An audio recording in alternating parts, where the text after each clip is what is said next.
Hey everyone, Forever2 is back in the first 1999 for part 2 of the main event Showdown in Chinatown. And you don't wonder why I'm very happy today? And I am very happy and excited today because I can show you why. Guess what? Who's here? I managed to pull for Liang Wei. I couldn't believe myself when I couldn't even imagine myself doing like I pulled for the character that I was trying to get. I can tell you why. I have pulled for about 8 times, which means I had performed 80 pulls already. And that's when you count multiples, which is a set of 10. And it was very hard, but I managed to get her in the get her home in the morning of yesterday. And I've not touched her because I do have an item of importance, and I can show you. That's why. So I have right here is a path of precognition, which is only used for level 6 characters here, and I'm about to use it on Liang Wei, and I'm going to do that in just about a minute. So you see right here, I've already had some characters that I've already maxed out on Insight 3, and there are some that are close to Insight 3, which are in Insight 2, but I'm going to go ahead and pick Liang Wei. I was going to do it for 2 for 2, but I'm going to pick Liang Wei just for this main event here.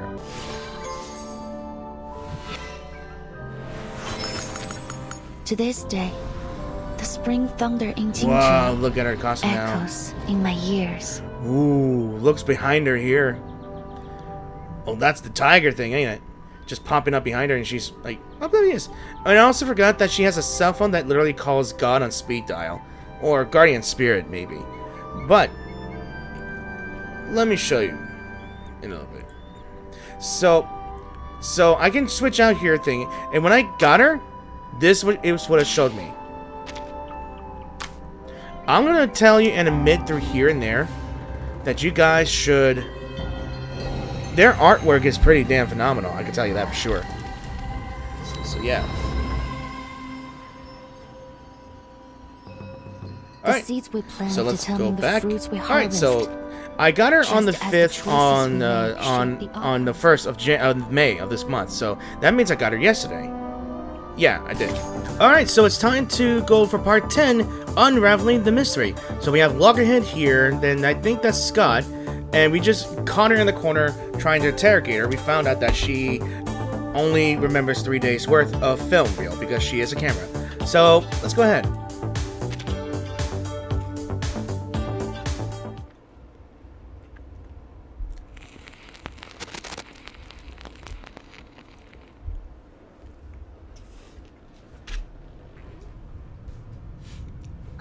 Let me sort things out. Miss Loggerhead, you said you could record and save your memories using a special type of film developed by Laplace, which means that even if you don't recall taking anything from the Arcanum Containment Department, your film should show whether you did or not. But the fact is, the films are gone. Isn't that right? Yeah, I usually carry my most important memories with me and leave the others in my room. The Foundation staff checked the visitor log after the stuff was stolen. Turns out, I was the only one who visited the office that day. So they sent people to my room and checked all my film. But they didn't find anything. Then they said they already had other evidence. So... Loggerhead's voice trails off, and someone else completes her words. So they just declared Loggerhead guilty. But that doesn't make any sense to me. Something must be wrong. The Foundation employee who claimed to be hunting Loggerhead received a call from Liang just 10 minutes ago. But the moment she stepped into the clue-filled hotel room and laid eyes on Loggerhead, she blurted out, "You're still here?" And just like that, the final piece of Loggerhead's testimony was confirmed. Indeed. The 2 girls sitting on the bed lowered their heads in silent understanding. So, when you found Miss Latham, you bought her a train ticket instead of putting her under arrest. I know I've gone against orders, but I'm sure Loggerhead didn't do this. She's my friend. I can't just arrest her and have the Foundation lock her up. I'm sorry for keeping all of this from you, but you're a vigil. I had to be careful, so if it's not crossing a line, Miss Liang, Miss Potier, can I ask you to keep this between us? You can report it after we find out who's really done this. Could you, please? Oh, that's so cute. Scott's eyes gleam pleadingly, and Loggerhead's lens gleams as she stares at the officers in expectation. The pitiful expressions on both of their faces would tug at anyone's heartstrings. Liang almost feels as though she's tormenting some kind of harmless creature. But this unofficial interrogation isn't over yet. We'll talk about that once we figure out what the hell's going on. Indeed. Back to the case. You said she gave you a train ticket. What are you still doing No here? question. Loggerhead lets out an awkward laugh. Actually, while I was on my way to the train station, a car on the other side of the street lost control and hit my cab. Thankfully, it crashed into the passenger seat where I was sitting. My metal's much stronger than human flesh. Liang searches her memory for a moment. That's right. There was a car accident yesterday morning. The driver suffered some kind of unknown mental abnormality while he was on the road. Maybe he's fallen victim too. Maybe. What happened next? I was sent to the hospital, and you showed up. I thought you were gonna arrest me, so I ran as fast as I could. I threw away my cell phone and contact device as soon as I left the Foundation. Scott said they could use them to track me down. I couldn't get a hold of anyone and didn't know what to do. And even though I don't know for sure, I really don't think I'm guilty. It's super weird to be on the run when you feel like you're innocent. So, I went back to Chinatown to ask Director Noire for help. She was the only one I could contact directly. A crucial name. Noah. Could you tell me how you got to know her? Of course. Okay, a flashback. Replay? Let me see. Walk of Fame. Walk of Fame. Okay, now I just need to turn left. Wait, which way is left again? It changes every time I turn, right? Gosh, how the heck do people read maps? Are you alright? It seems you could use some help. That's how she met her? Noire stopped to help me. She was really interested in my head, so we had a little chat, and I found out she was a director. She offered to take me to the Walk of Fame. We talked a lot about movies on our way there. Then I told her I was traveling alone, so she invited me to join her movie shoot in Chinatown. How could I say no? I mean, she's a famous director. There's no way I'd miss a chance like that. Interesting. That was the same day that odd things started happening in Chinatown. The head that was bobbing excitedly comes to a hesitant stop. Well, I'm not sure about that. Did anything strange happen that day? Loggerhead's lens flickers. It seems something has surfaced in her mind. Let me see. I did find a strange film reel when I was unpacking that night. A strange film reel. Could it be that curse film? Wait, could that be... All three of the others immediately perk up at the mention of those words. But perhaps due to the limited field visions of her camera lens, Loggerhead remains oblivious to their cases. Instead, she pulls her backpack toward her, muttering to herself as she leisurely rummages through it. Yeah, a strange film reel. I've gotten into the habit of labeling my films like check every day or check from time to time, so that I know what to watch to keep important things in my mind. I was gonna do a review that night, but when I looked through my film, there was a roll without a label on it. It couldn't have been mine because it was made of a different material. I was so curious about it, you know? So I played it. What did you see?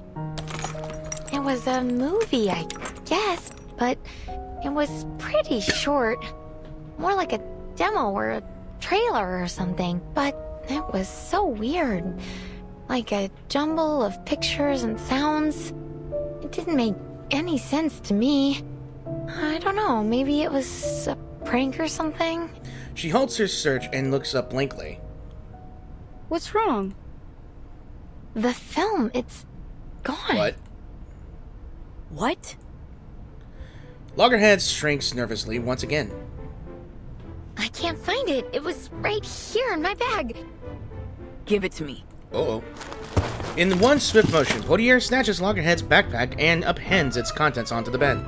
Damn, first time I've seen a bag messier than my sister's. Do you ever organize your She's stuff? a Karen. I don't think she ever organizes.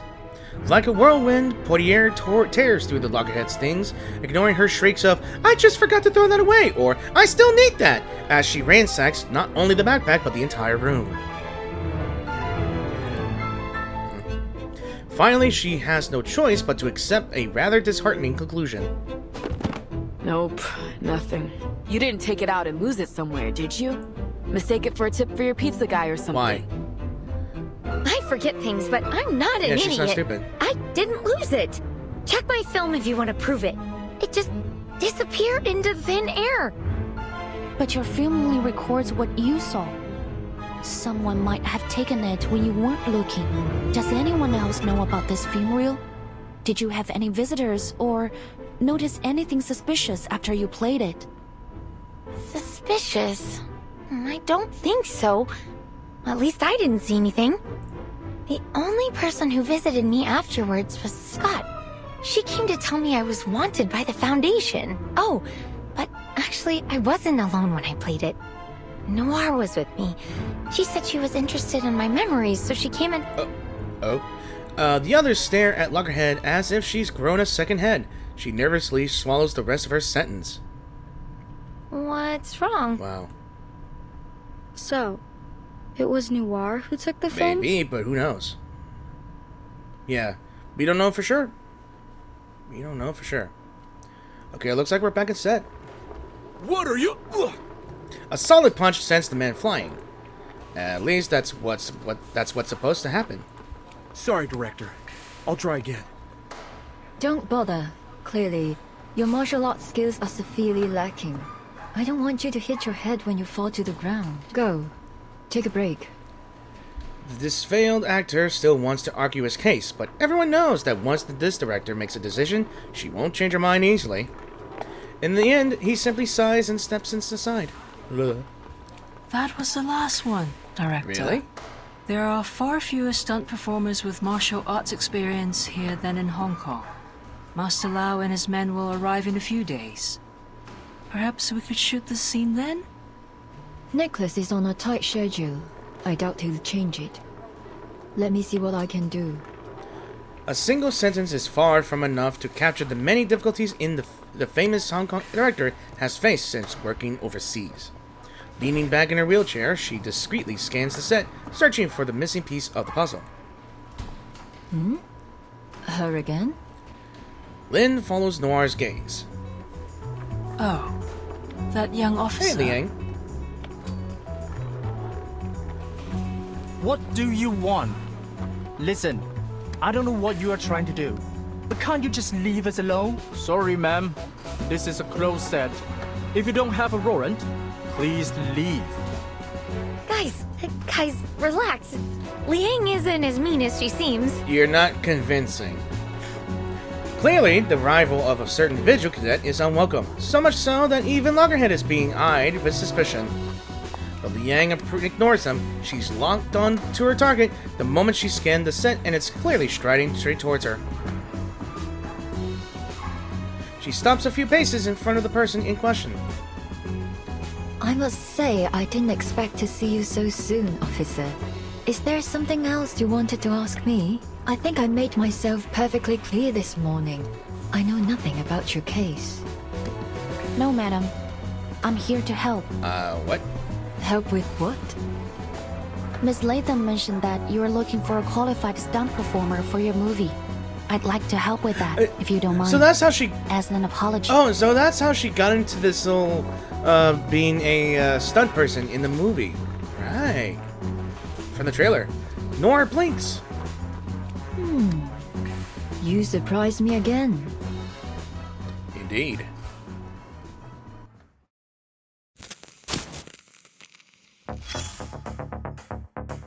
Okay, I admit, I always been something of a movie buff. Double check. Let's check it.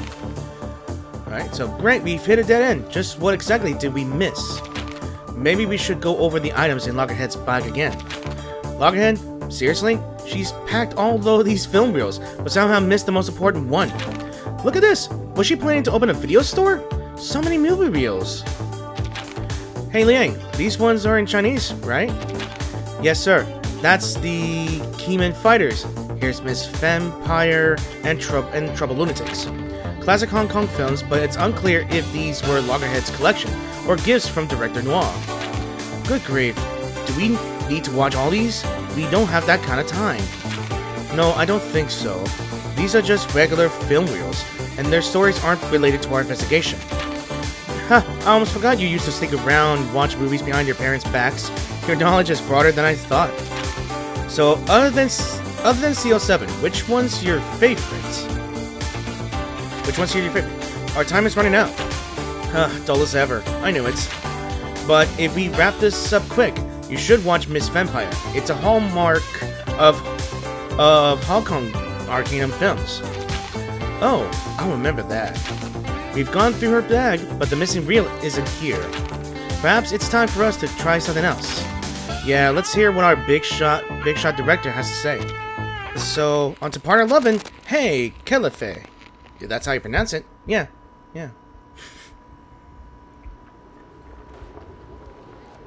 You mean to say that you're a stunt woman? Seriously? Noire chuckles and shakes her head before turning her wheelchair in disinterest. Thank you, officer. Well, judging by your uniform, you're from the Vigil's Bureau, aren't you? I appreciate the gesture. It's true that we may be able to attract more viewers if we have a Vigil on the cast list. I'm not clicking anything. But filmmaking isn't as easy as you think.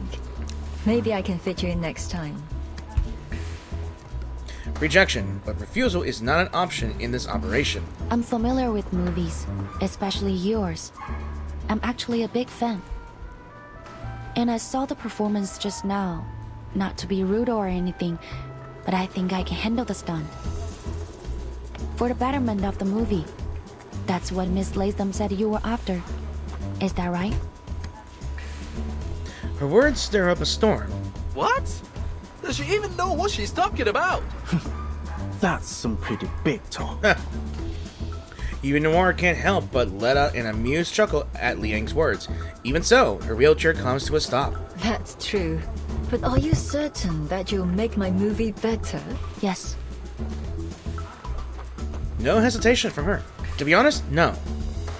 Liang knows that filmmaking is far more complex than it appears. Her answer is far from the truth. But if she's going to uncover the truth, she has to act the part. And she is gorgeous. Interesting. Since you insist, let's give it a try. Show me what a vigil can do.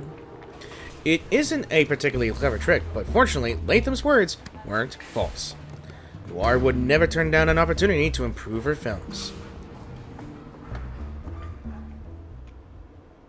Okay, so I'm going to be using Liang Wei here, because she is the star of the show, and I got some other ones that are the star arrangements, or the blue star arrangements. I'm going to add Loggerhead as well here, and I'm going to see what this might be about here. And we use the camera dolly this time? Okay, there's a special event challenge here, so follow the director's instructions. Do not attack the enemy for the first few rounds. Listen up. In the first scene, you are a martial arts apprentice in Chinatown, cornered in an alley by a group of thugs. You're an outsider here, trying to avoid trouble, so all you could do is curl up and take the beating. Are you ready, Vigil? Yes. Action. Eat this. Don't you know what hand over the money means? You want to suffer? Go break her legs. You got it, boss. Okay, so I don't know why. I know there's a camera guy behind him, but look at this. It's a martial arts actor, but it looks like a certain cyborg that we all know in the 80s. Really? Alright, so they say not to attack, right? What happens when I attack? I'll probably just get an immediate defeat. But let's go ahead and just follow the instructions and not attack them. And besides, we're already higher health already. Help me! Anyone? Stop! Okay, again.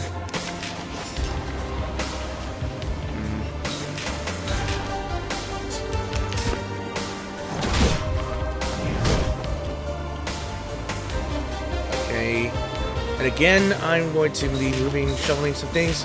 I'm supposed to take a beating in one round. Ooh! Look at that. I think... Cut! Good. Second scene. You've had enough. You're humiliated and furious, ready to fight back. Get it together. No more looking weak. Show me your anger. Now, you get up from the ground, not to prove yourself, but to tell them whatever you've lost. You're taking it back. Action. But boss! She's standing up again! What are you afraid of? She's just a crippled runt! Oh, so we're fighting it back? We're gonna kick their asses now? Alright. Yeah, just a plan.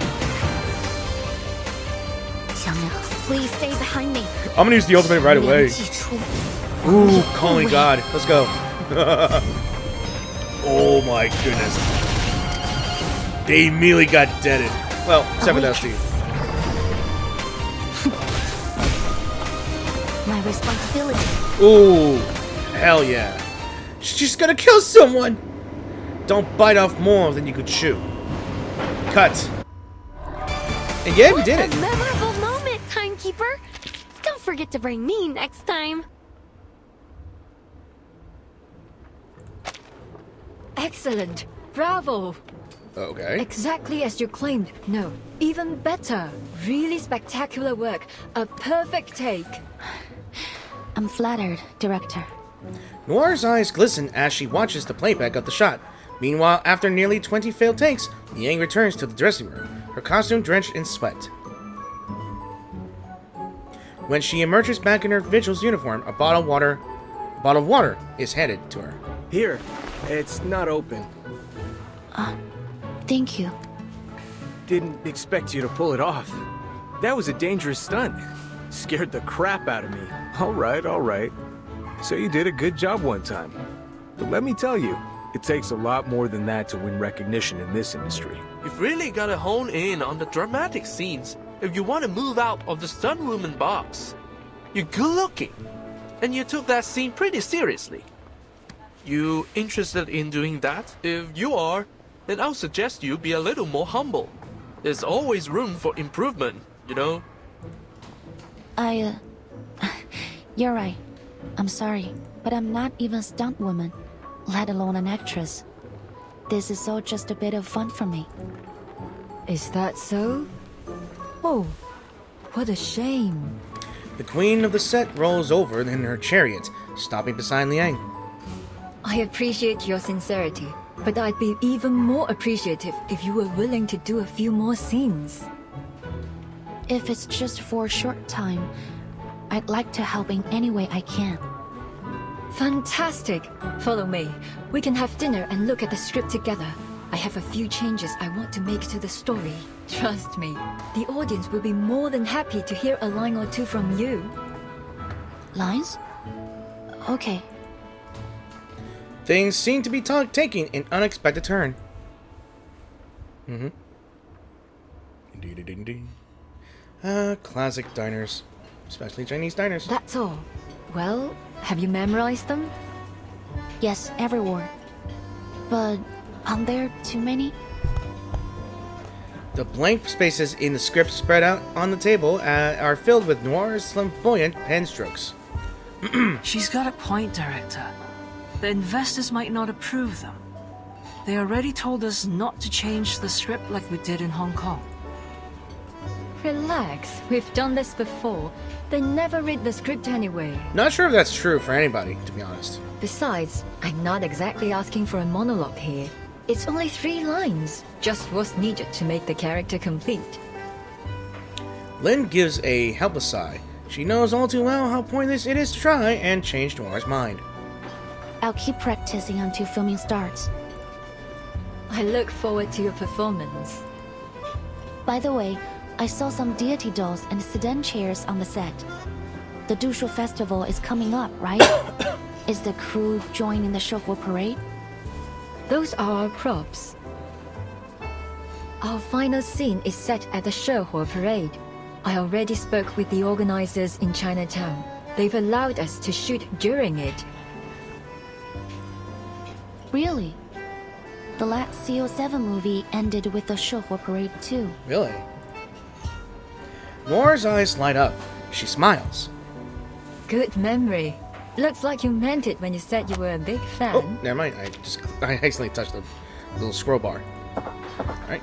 The restaurant's owner serves their meal, pausing their script discussion for the time being. Noire and her assistant pick up their chopsticks, but Loggerhead remains still. So, did you find anything? What are you doing? You said that your beastie friend could detect things tainted with evil, right? So, did it sense anything wrong with the director? Why are we discussing this over dinner? While Loggerhead speaks in a hushed tone, the conspicuous of her head makes talking in secret a near impossible task. Feeling Noire and Lin's subtle glances, Liang squirms in her seat. No, but that doesn't mean... Yes! I told you she'd never do that! What are you doing? Hush! Hey! She can hear you, you know? Especially your big freaking head don't hide anything. The situation is already beyond repair. I'd never do what? Uh-oh. Looks like she found out. For a brief moment, Liang feels a splitting headache. She shoots a mildly accusatory glance at Loggerhead, causing her to visibly shrink. Sorry, I don't like skirting around things. Well, for a camera, you sure talk a lot. Can't we just ask her straight up? Not really. If every criminal just confessed to their crimes, the vigils wouldn't exist. So no clumsy cover-up will fool the director now. There's nothing for it to be, but to be upfront. Perhaps this is for the best anyway. Actually, I didn't just come here to apologize.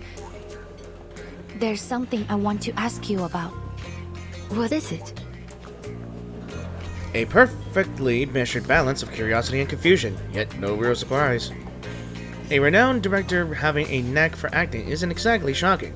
In fact, it's about as surprising as an amateur failing miserably to do the same thing.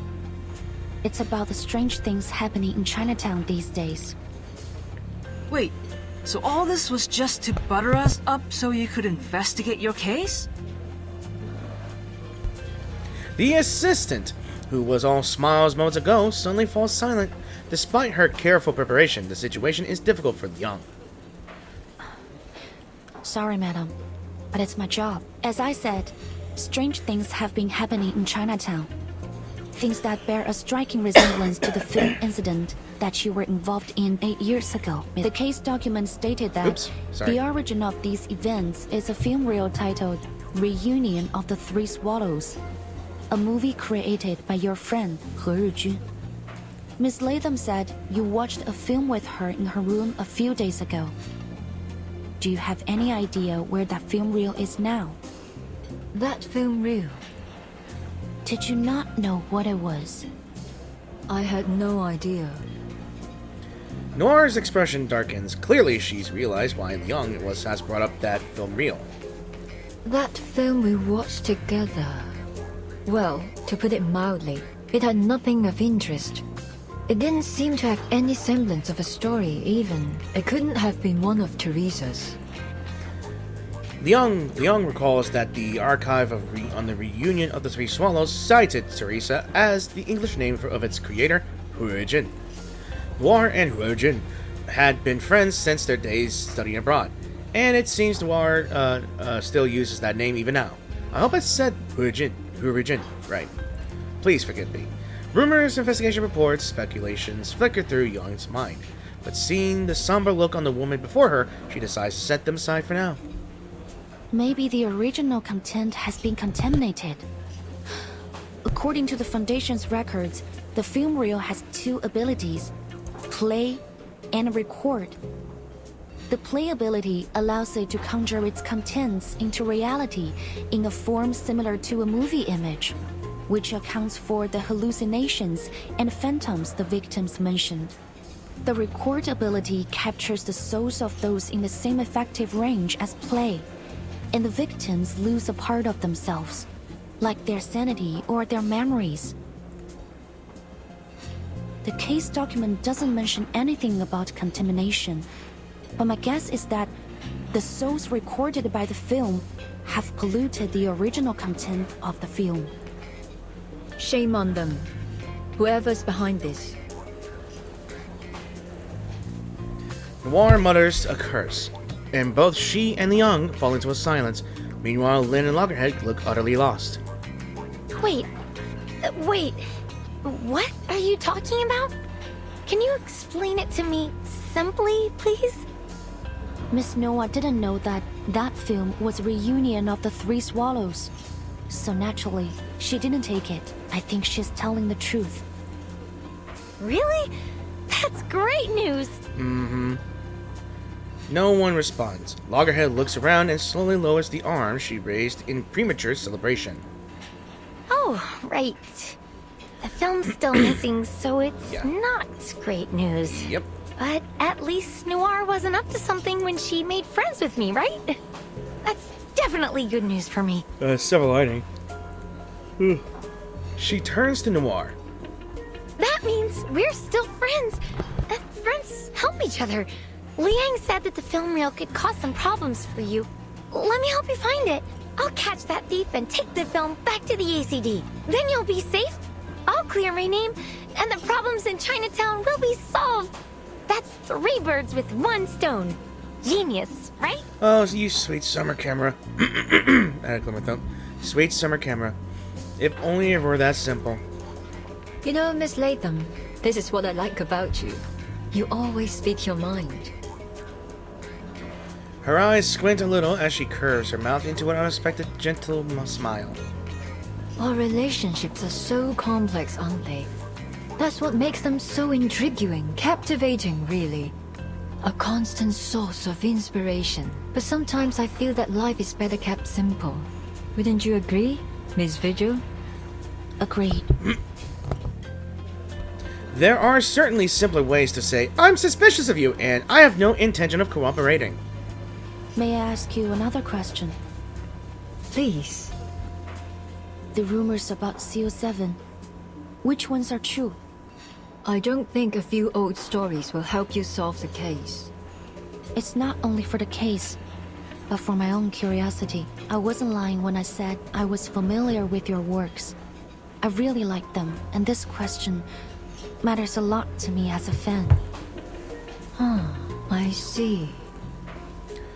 Noire ponders for a moment.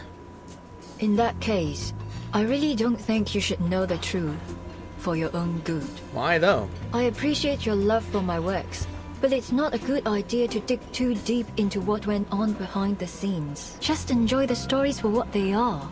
Otherwise, the magic will be ruined. She gives a slight shake of her head, and but a flicker of contemplation passes through her downcast eyes. Well, I can tell you one thing that might interest you, though. What's that?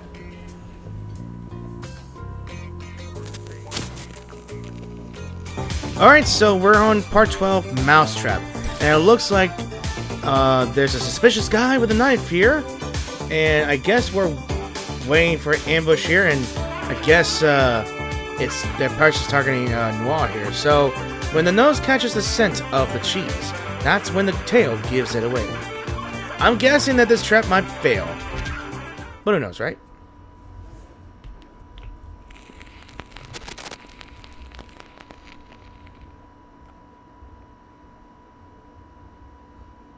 Night has deepened, and the little restaurant on the corner outside of Chinatown is almost empty. The doorbell chimes, and 2 people walk in. Scott and Saul Officer, over here. Tall officer. That's all you got. Again, it's Poitier. Have you seriously already forgotten my name? It's only been 3 hours. At Loggerhead's call, the 2 newcomers take a seat at her and Liang's table. What's your status? Couldn't find anything useful. Sorry. I already asked the investigators who came with me to track down the other missing items. You know, to cover up for Loggerhead. But so far, they haven't found anything. As for the person who stole the item, I haven't a clue. Well, at least there haven't been any reports of arcane explosions or earthquakes. No news is good news, right? What about you? Any leads?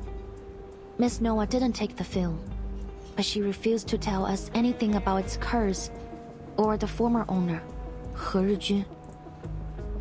She lets out a deliberately dejected sigh, withholding the final message Noire gave her. Looks like I'm the only one who has good news. You do? What about?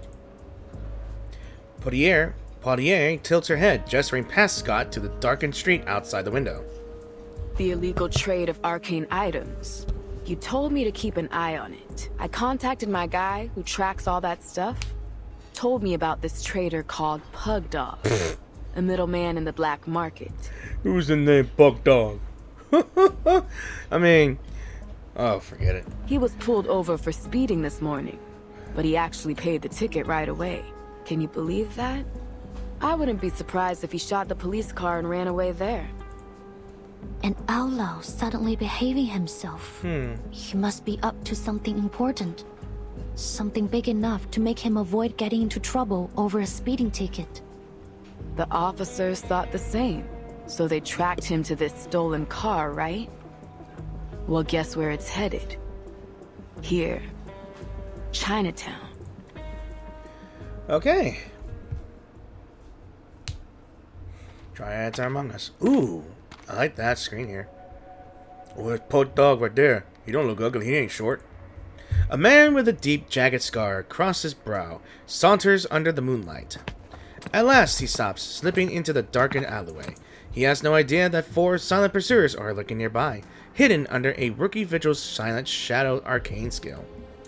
What's he doing? Waiting for someone's my guess. A middleman for the arcane black market. So he probably has the cursed film.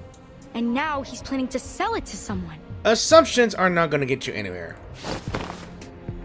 We should get him now, before the film's sold off. Come on, this is our chance. You're too eager. Sit down.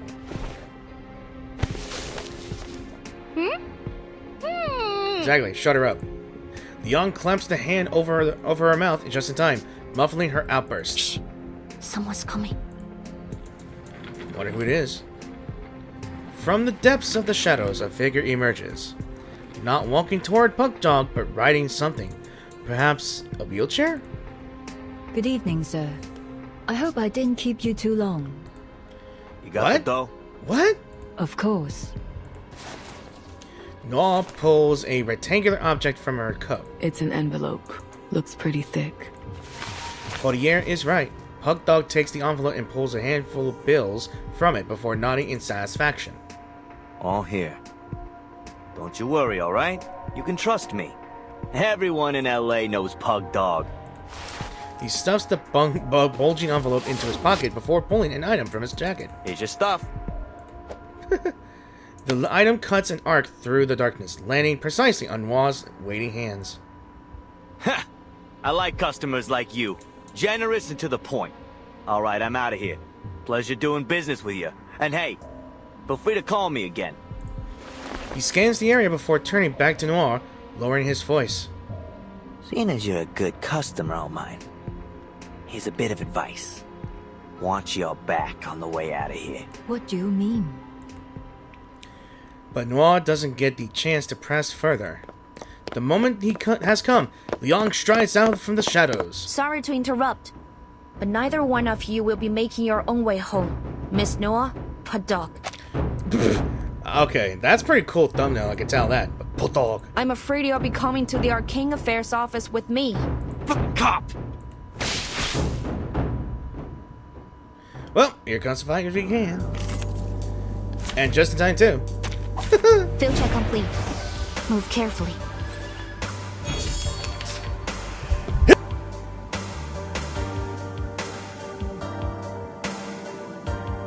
Sorry about that, I had to sneeze. I'll auto this. Let me check my rails first. A week. Relax, I've got it in the loop. Oh, so that's what happened. You won't get away. Alright, my powerful girl. Get him. Ratio. Fly, my numerical friends. I confirm that this adheres to the precepts. Nice. 1-2 punch. Although we come from different lands. The 1-2 punch. Alright. Ow! Easy! Easy! Shut up and stay down! Pug Dog's attempts to fight back have been utterly useless. Miss Noire, could you show me what he gave you? Go ahead. She hands a dusty gray box to Liang. It's a film. Inside is an ordinary-looking film reel, but Liang can feel the vessel containing Qi Liang growing warm against her skin. Super 8mm. This must be it. Reunion of the Three Swallows. He Zhijun's final work. The culprit behind the strange happenings in Chinatown. Yet for now, it lies quietly in her grasps, docile and unthreatening. Well, that was easier than expected. Half a day and we've already tracked it down. Now all we gotta do is stop it from doing its arcanum-y thing. But how? Smash it? That's gonna be worse. Before Liang can respond, Noire voices a polite opposition. I don't think that's a good idea. I have to admit, Miss Noire's right. Arcane items need to be handled with the utmost care. No one knows what will happen once it's broken. It could make things worse. Fine. Let's take these two back to the office first. On your feet, tough guy. We gotta go. Ugh. Damn it! How'd you find me? Some asshole sell me out? Puck Dog is yanked from the ground. He reluctantly follows Potier, grumbling and cursing under his breath. But as he passes Liang, he stops. Wait. You! He stares. Not at her, precisely, but at the figure cowering behind her. It was you! You fucking traitor! I should have known you were working with the cops! Loggerhead tilts her head in confusion. Huh? What are you talking about? Oh my god, what does she do? Wait, let me explain. This is just a misunderstanding. What? Scott? Do not do this to this. Do not do this right now. Don't worry, Miss Scott. You're right. There has been a misunderstanding between you and him. Allow me to explain. Explain. Please. Scott heaves a sigh of relief, only for Liang's next words to hit her like a thunderclap. You never had the intention of betraying him. Nor were you working with us. You simply gave him the item you wanted to sell. That's it. Huh? What? What? What? Huh? Huh? What? Part 13, a project gone awry. Wonder what she's been doing. Also, I gotta refill my things here. Or not. Never mind. A project gone awry. Yeah.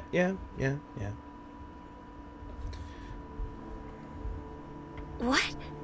What do you mean? Wait, did Scott use Loggerhead as a scapegoat? I'm thinking it.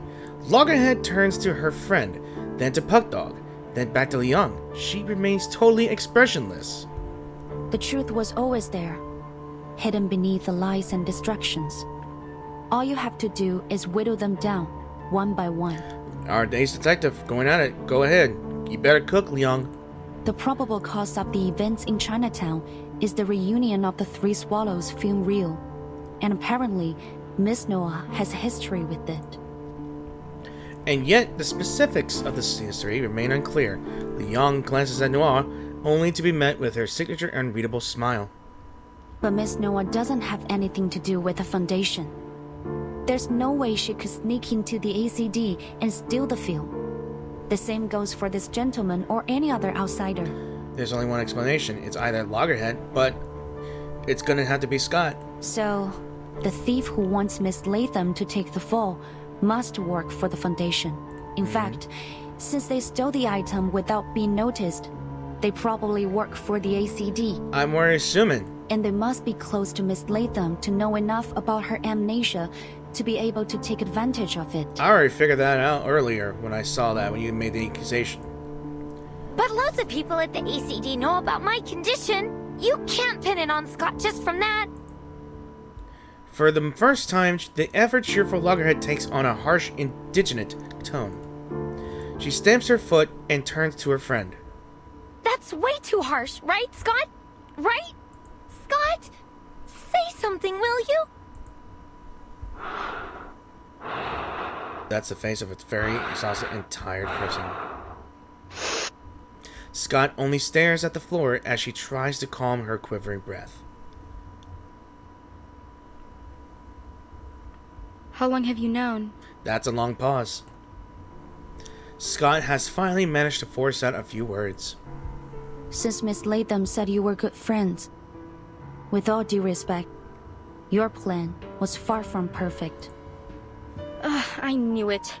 You brought me along so this guy would call me out. Exactly. Ah. Ha! After a long sigh, Scott lifts her head, speaking with a resigned kind of ease. You're right. I messed up. My plan was far from perfect because, well, I couldn't stick to the so-called plan since the very beginning. I didn't know the Foundation was already investigating the theft until after I'd hidden the items in Loggerhead's room. Then I had no choice but to use this idiot as the scapegoat. Oh, hell no. I never thought she'd accidentally bring the film to LA, or that I'd be ordered to investigate the case. You didn't just call her an idiot. I already knew you were going to use her as a scapegoat. I got in touch with this guy a long time ago, and the trade site happened to be in LA too. So, my plan was to get the film back and sell it right afterwards. But things didn't go as smoothly as I thought. I shouldn't have gotten greedy, or been so nice to this dummy. She shoots a piercing glare at Loggerhead before quickly looking away. Whether out of disdain or avoidance is unclear. But... Oh god. Poor little camera. We're friends, aren't we? A white lie. Her voice is as fragile as a brittle glass. Scott shatters it with a scoff. Friends? Don't be ridiculous. I don't know how you can act like nothing's wrong when literally everyone is laughing at you. And the fact that they thought that I was one of your kind. Ugh, what an insult. I only hung out with you because I had no choice. You're an idiot who forgets everything every 3 days. It's your own damn fault. Anyone looking for a scapegoat would immediately think of you. Quit it. I don't want to hear any more of your BS. Scott scoffs once more, refusing to look at her friend for even a second. Hands up, Miss Scott. Anything you say can and will be used against you in a court of law. Wait. You're still going to fight. What? Does her guardian beast know something? Time to verify my new She is! She is possessed! But how? She doesn't have the reel anymore. But how can she still summon these monsters? She's been already corrupted. She's been deeply corrupted. The ghost plagues have latched onto her. She didn't summon them. They were always lurking within her. Get away! Stay back! This isn't over! I haven't made her acknowledge me. I still have a plan. I still... Her mind is starting to unravel already. Potier, we have to take her down now. Ooh, connection between numbers. Awaken. Found it.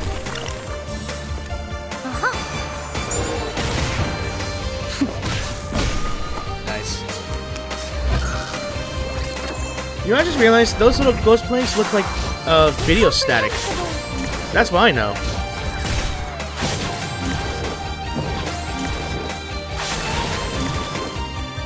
Please don't.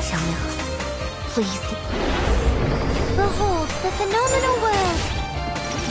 My responsibility won't get away.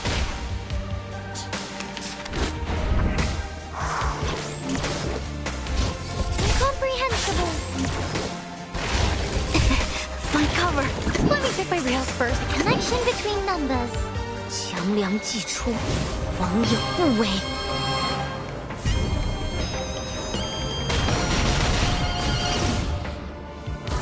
Almost there. I don't remember having a reason to worry. Fly, my numerical friends. Good job. Case closed. I'll be sure to write a report and put it on your table. Okay, that was exhausting. At last, Scott gives up her resistance. Liang pushes her toward Potier's patrol car, parked around the corner. As they are about to step out of the alley, Loggerhead calls out. Wait, Scott, I have to know. Why did you steal from the Foundation? Does it matter? It does. Scott turns back, laughing coldly in disbelief. Would you feel better if I had a reason? Oh, please. Your ignorant, stupid little brain makes me sick. Hey, that's enough out of you. It was for the money, of course. And to prove to the others that I'm not a bloody fool like you. Imagine the shock on their faces when they discovered that I did what none of them could. Those so-called unbreakable arcane security skills were easy to deal with as long as I... Her words trail off, and a puzzled expression crosses her face. You what? How did you bypass the Foundation security? I don't remember. That's weird. How could I forget? All I remember is that an office lady talked to me in the corridor. An office lady? When? What did you talk about? Oh. She showed me something. It was a bit dazzling, but very beautiful. It was... Oh, right! It was a... Oh. A razor-sharp silver needle slices through the air, cutting her off in an instant. Oh, damn. She raises a dazed hand, her fingertips touching the foreign object lodged into her throat, not understanding why her voice has suddenly vanished. By the time she's realized she can no longer breathe, her eyes roll back and she falls to the ground. Damn it. And I started to like this character too. Silence falls in the Starlift's alley, then another flash of silver whistles by. Shadowpiercer in it. What? A sharp pain blooms in her palm. She looks down to see a sharp silver needle pierced in it. The film slips from her grasp. The reel rolls across the ground, clicking as it hurtles into the darkness until a gloved hand picks it up and brushes it off. That's gotta be the killer. Still intact. You've got no idea how long I've been looking for this. It's a silver needle. The actress from the Seal 7 movie? I forgot her name. Is she Shadowpiercer? You are... Hey there, kid. We meet again. Qi Xing. The once famous star smiles at Liang with an easy, friendly charm. Scott! Scott! No fucking way. Is she dead? Not yet, but I doubt she can hold on much longer. I'll call an ambulance, and we're gonna need backup.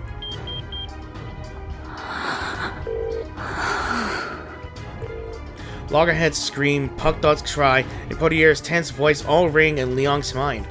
Liang's rationality has already grasped the reality of the situation, but her emotions are refusing to let her shape the conclusion into her clear words. Why are you doing this?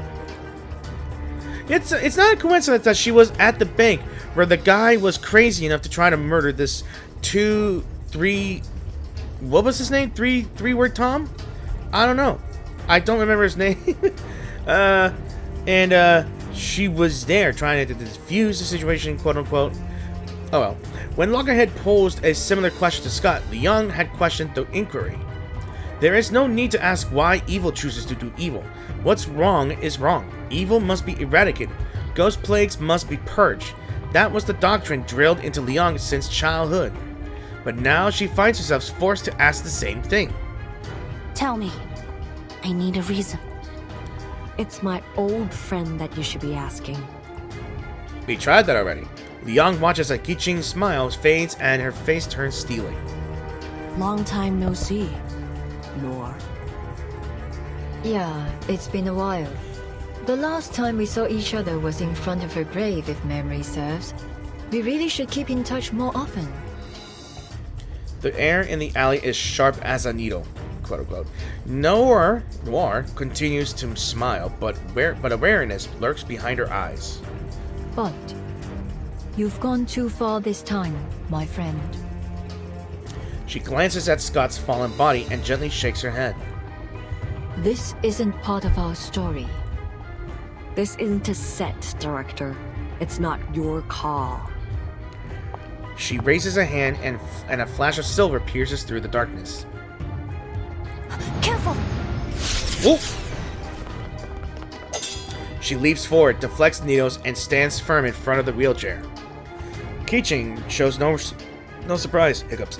Then narrows her eyes a little. She narrows her eyes a little. Hiccups again, come on. As if she's foresaw this outcome. That's the spirit. This should be fun with you here, little Vigil. Let's all play our roles, shall we? This is getting extremely intense, guys. Like, very, very intense. Yep. Let's get going. Hopefully my audio doesn't do much. Alright, we got another one here, so... That's a hospital bed, right? Calculated maneuver, a random scrap of paper with intricate folds, a nod to its owner's boredom during a long meeting. A vigil's correspondence. This letter was tucked inside a folder of interrogation records. It appears to have been exchanged silently between two vigil's agents during the interrogation. The two distinct handwritings reflect their unspoken dialogue. She's tight-lipped about it, but she seems unaware that we've already figured out her everything. Fascinating, like a mouse in a lab experiment, arrogant yet clueless. There's still one thing left to figure out. How exactly did she learn to crack the anti-theft arcane seal? All her lies and disguises fall apart under scrutiny, but she hasn't given up a single clue about this. Even our artificial somnambulism couldn't uncover anything. Could it be just sheer dumb luck? Disappointing. I've taught you better. Never rely on million-to-one coincidences. Always consider the more plausible scenario. You mean she's being controlled by someone else? And they've erased her memory? So she can't betray them? Exactly. That slippery merchant gave up Scott, but there's no way a minor employee could pull off something like this. Rejoice, we've hooked a big fish. So, we're letting her go? Yes, but not without losing her strings first. Understood. I'll notify Mr. Pedra. I trust he'll ensure Miss Scott feels completely at ease after some subtle adjustments. Good. You're a reliable assistant, Billy. The second writer seemed about to reply, but left only a hesitant pen stroke. Alright. Okay, so... Part 14, lit screen and lit eyes. And it looks like Scott and Poirier are down, and I don't know what's going on here, but I think we may have found out that... And apparently there's a projector over there and a film reel going through. So, yeah. Truth revealed. Field check complete. So we're gonna boss fight her, huh? Good. Very good. I've been waiting for this moment. The time has come for you to uphold your duty, Miss Vigil. I won't hold back, Miss Qi Xing. Let me check. I can't afford to lose those. I don't remember having a reason to worry. Mise en scène? Leave it to me.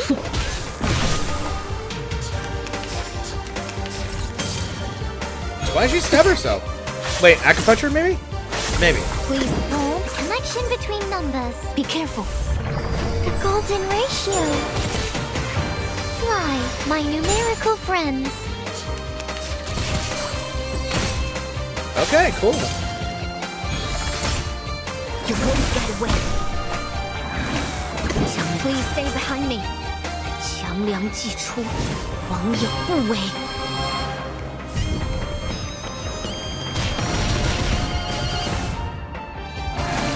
Awaken. My responsibility. Incorrect. Stop.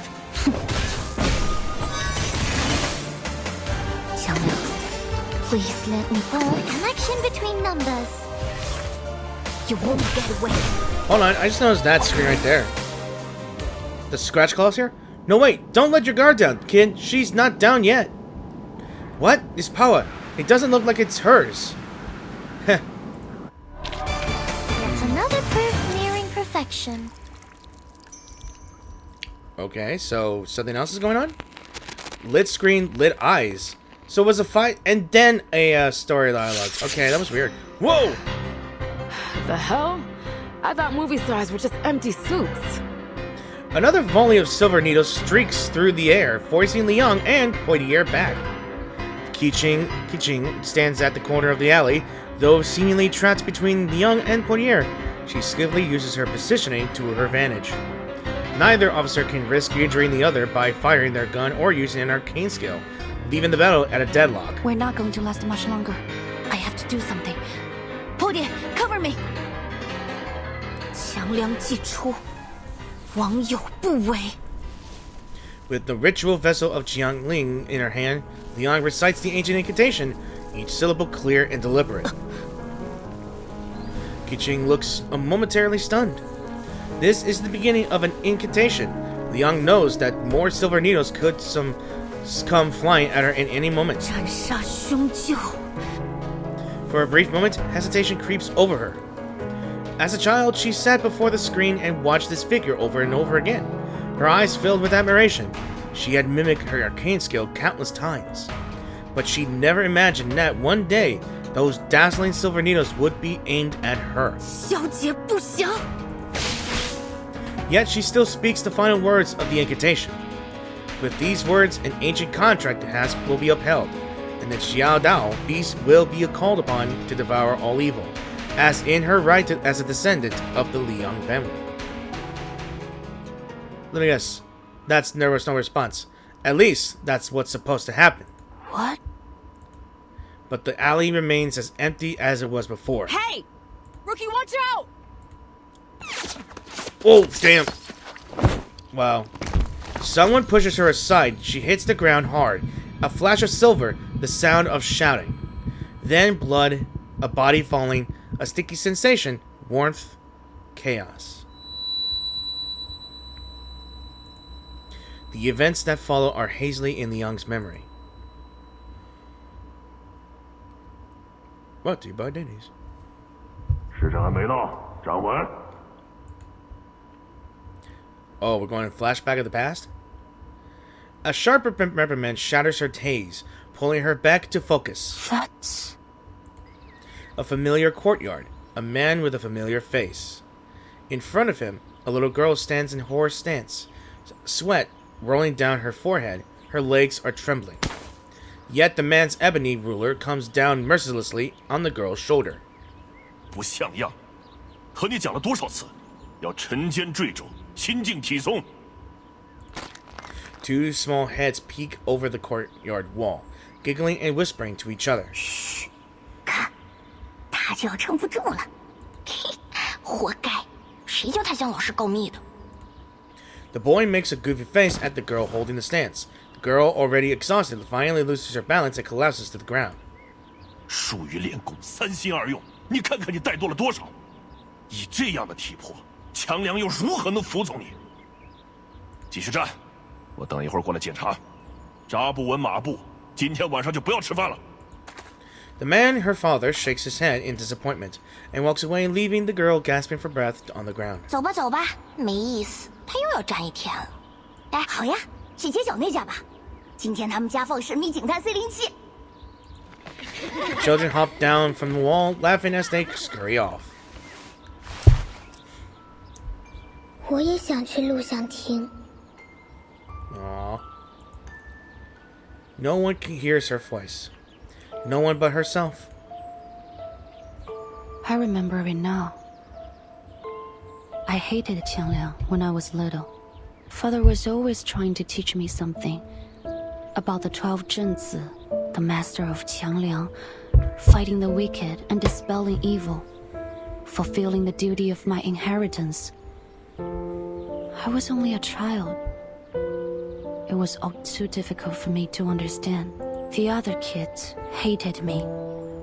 I was a traitor, a class president who took the side of the adults and enforced the rules. They'd all hang out and have fun together, while I was left alone. I envied them. Their lives were simple. I wanted that. 一脚，两脚，五脚。 Her piggy bank lies smashed on the ground as she picks through the shards to count every coin. Amidst the broken porcelain, half of the shattered face stares up at her innocently. 对不起，小猪。 Aww. She gently brushes her fingers over its face in a gesture of comfort or farewell.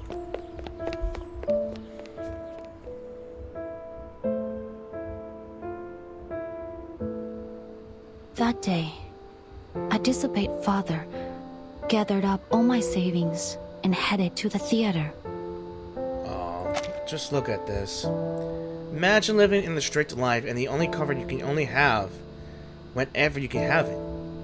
You just saved enough to watch a movie, only for one day or one night. That was the first time I watched Detective CO7. It was amazing, but I knew it was just fiction. Just an escape. It wouldn't change anything in my real life. Once the movie was over, I'd have to go back to the same home I had just left. I didn't want to leave. So I stayed in my seat for the closing credits, but the lights didn't come on when the credits ended. Rather, the silver screen lit up again and played something.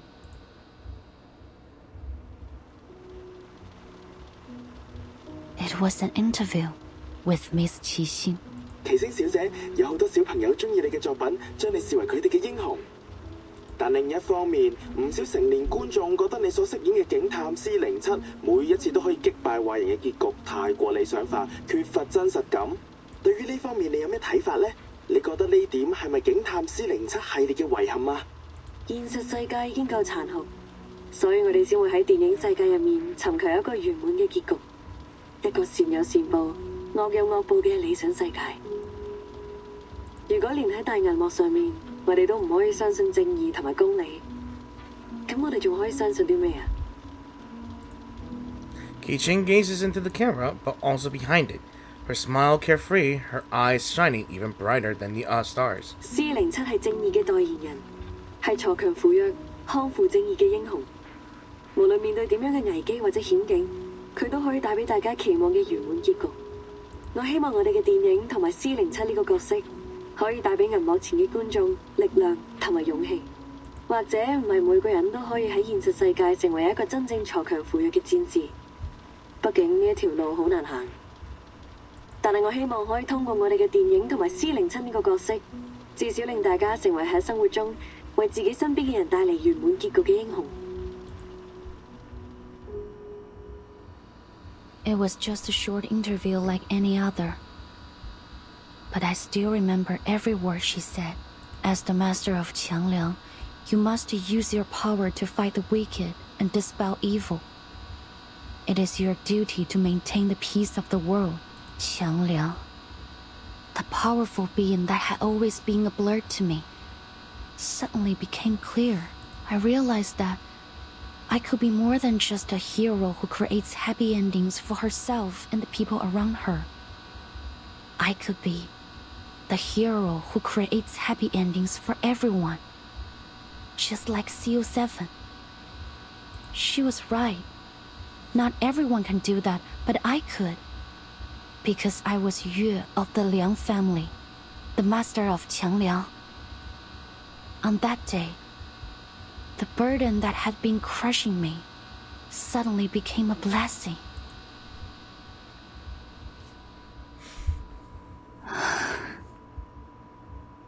So,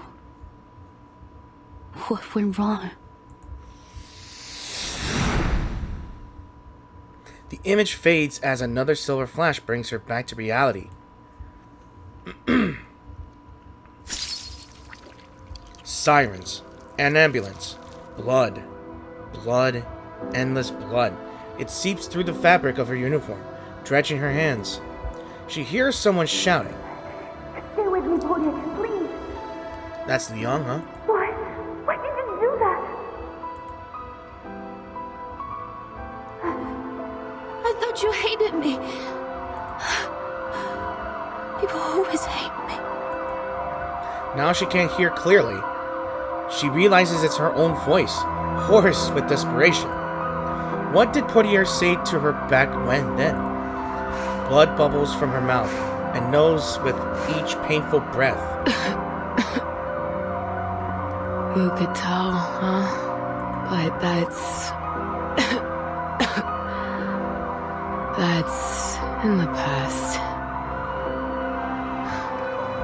Forget it. We just didn't know you yet. Blood-stained hand weakly pats Liang's cheek before falling limp. Portier? No. Please, Portier! What the... Ugh, will you shut up? I'm not dead yet. What the hell was that? Our nightmare? A thunderous smack, unbelievable from someone confined to a hospital bed, jerks Liang awake from her nightmare. Liang's head throbs, Dazed, she looks around, taking in the sterile white of the hospital room and the irritated face of her instructor. The hell you doing sleeping on my thigh, huh? My leg's gone numb. And clean up the drool on your chin. What? I'm sorry. Oh. Just kidding, boo. You're not drooling. All right, turn on the TV for me. I was bored out of my mind waiting for you to wake up. That's too silly. That's too cute. Alright. Syncing up. Right. So what happened next? After I passed out, how'd you manage to drive off the Nightpiercer? I thought it was Showpiercer, but Nightpiercer? Okay. We didn't drive her off. She left when she heard the sirens from the reinforcements you called. Chief Eldon arrived. Director Noire used arcane skills to control her puppets and guide them to you. That allowed the medics to reach you and Miss Scott in time to get you to the hospital. Sounds like we owe her a big thank you. Sorry, Miss Potier. I couldn't stop Miss Qi Xing. She took the reunion of the three swallows. This is all my fault. Don't beat yourself up, Ken. No one expected Nightpiercer to show up like that. And how are Scott and Pugdog going now? Pugdog's been caught and is in custody. Miss Scott is stable after emergency treatment, but she hasn't regained consciousness just yet. Doctors believe her coma, like those other victims, was caused by the reunion of three swallows. The department has officers guarding her, but until the case is solved, we can't expect her to provide any useful information. As for Director Noire, sorry, I should have informed you earlier. She's the one who tipped me off about the illegal arcane artifact deal. Though she participated in the deal, her honesty, cooperation, and her loyal efforts convinced the department not to pursue her case further.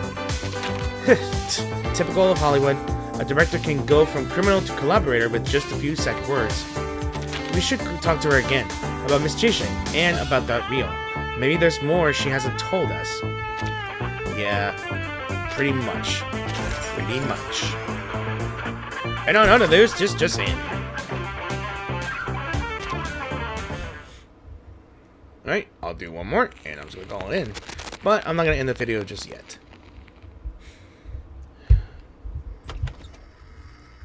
Tall officer, are you up?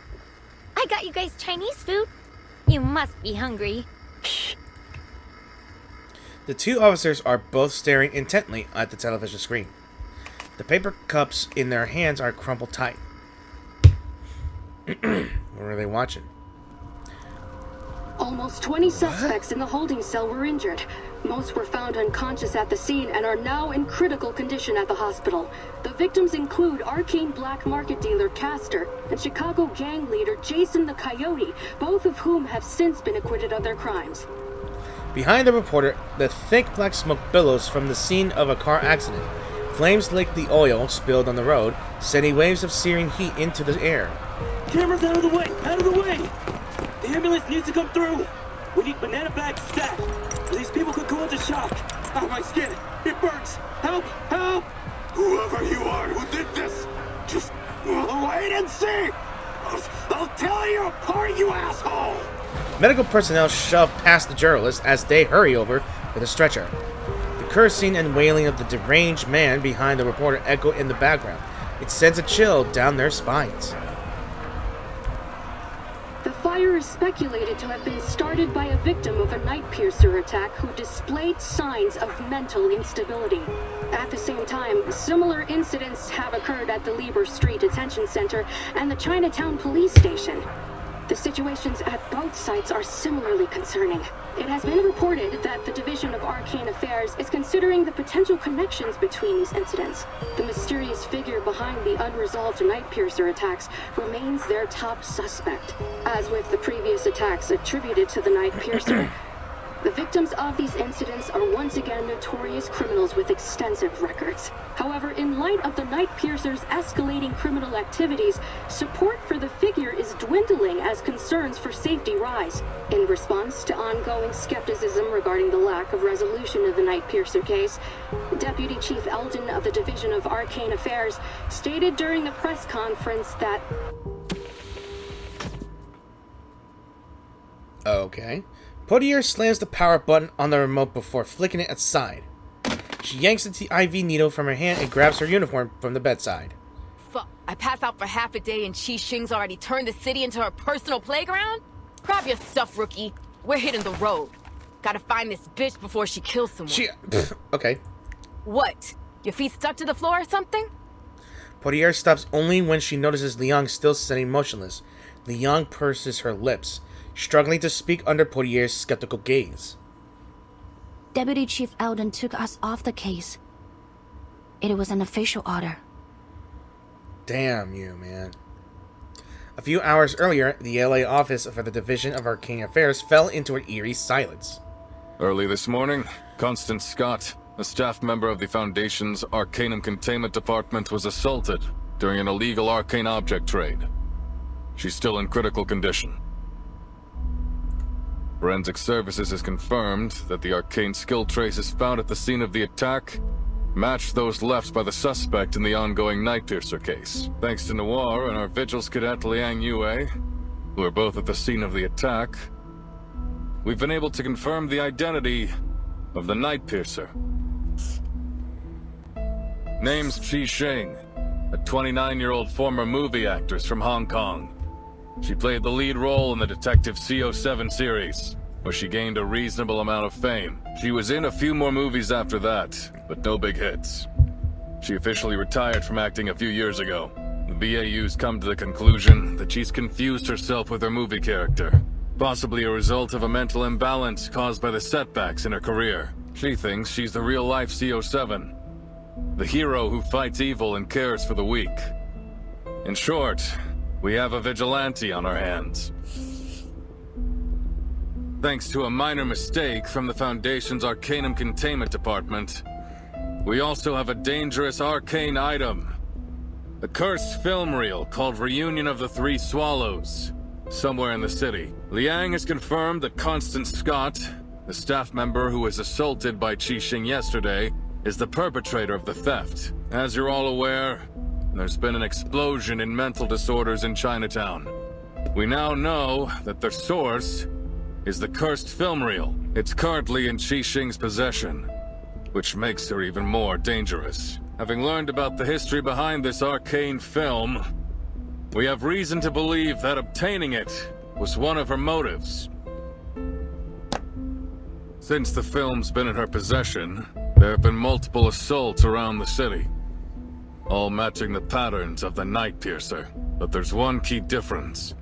This time, the victims all showed the same mental disorder as the victims of the film. We believe that the suspect is able to control the film's power to some extent, and she's using it to commit escalating crimes at a much higher frequency. We need to act before the situation gets out of control. Reinforcements from the Foundation and the Vigils Bureau are already on the way. We will do whatever we can to protect our city before they arrive. He pauses for a moment as he sweeps his gaze over the officers before him. James, Carter, I'm putting you on the case. You'll be taking direct orders from me. The rest of you, stick to your posts. Excuse me, Deputy Chief Eldon. I need to ask you something. I already know what it is. Before Liang can speak, Eldon cuts her off. His tone is calmer than she expected. You and Poitier saw that something was going on in Chinatown, and started an investigation yourselves. You found the culprit behind the ACD theft, and stopped an assault that could have ended much worse. You've done a great job. But then his tone shifts. But there's one key thing you failed to do. You had a chance to apprehend the Nightpiercer right then and there, but somehow she slipped through your fingers. According to your report and the witnesses' statements, you failed to summon your legendary beast when you confronted the suspect. As a result, not only did the suspect get away, but your partner sustained an avoidable injury. I need my best, most reliable officers on this case. After a brief pause, he delivers his final verdict. Sorry, Liang, but you don't make the cut. The two of you will be excluded from the operation.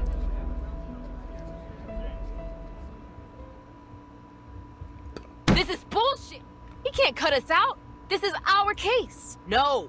We're doing this! Calm down, Miss...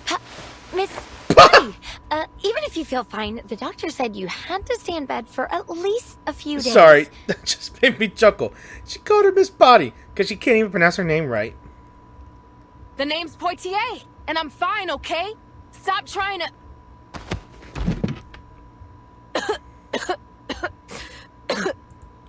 Facts speak louder than words. Liang gently pats Lord Potier's back down onto the bed. This time, Potier doesn't resist. Damn it. So what went wrong? How come your friend... Tang Leng, was it? Didn't show up? Qiang Liang must have sensed my hesitation and refused my summon.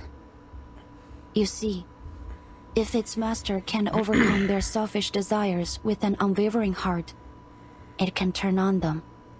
Father used to warn me about it, but that won't happen again. I promise. Oops, sorry.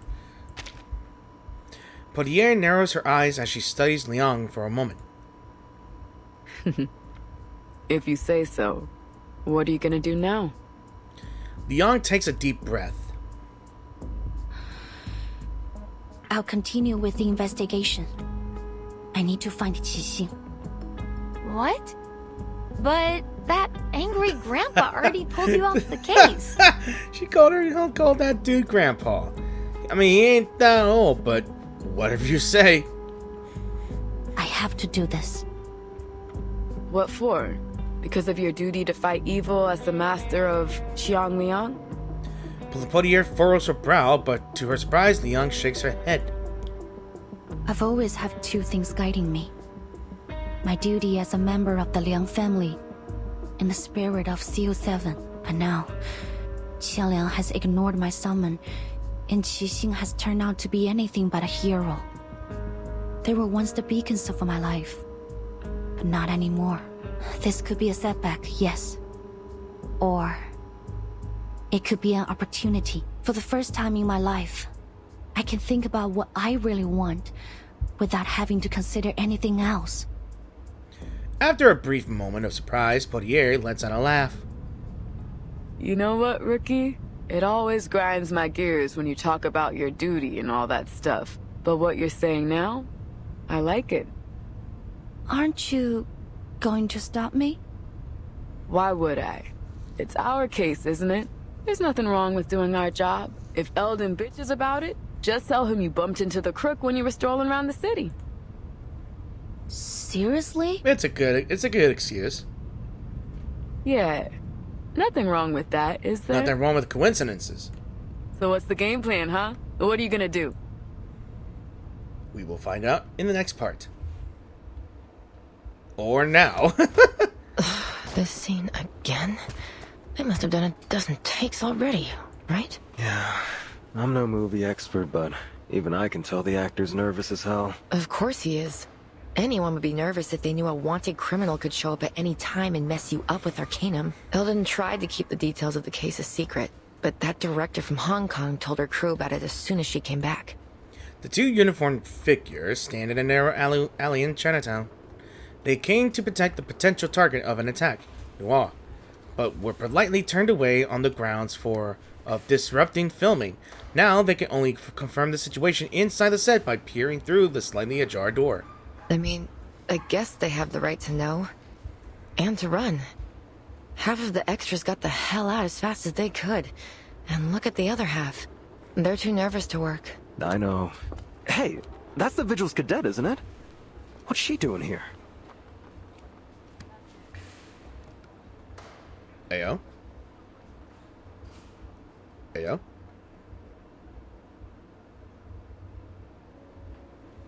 The officers said you're here to help, is that right? Excellent. We could really use a hand right now. Come, let's get you in costume. Noire greets her guests with her usual admirable smile. Having reached an agreement with Liang to cooperate in an arrest, Noire has not been charged for illegal trading of some arcane object. After being released from custody this morning, she immediately returned to filming. I'm more than happy to help. But first, I have something important to ask you. Noire pauses. Right to the point this time. I see. I don't think there's any need to tiptoe around each other anymore. Could you answer me directly this time? What happened between you, Qi Xing, and He Rijun, the creator of Reunion of the Three Swallows? How did she die? Why do you and Miss Qi Xing both want that film? And why is she doing this?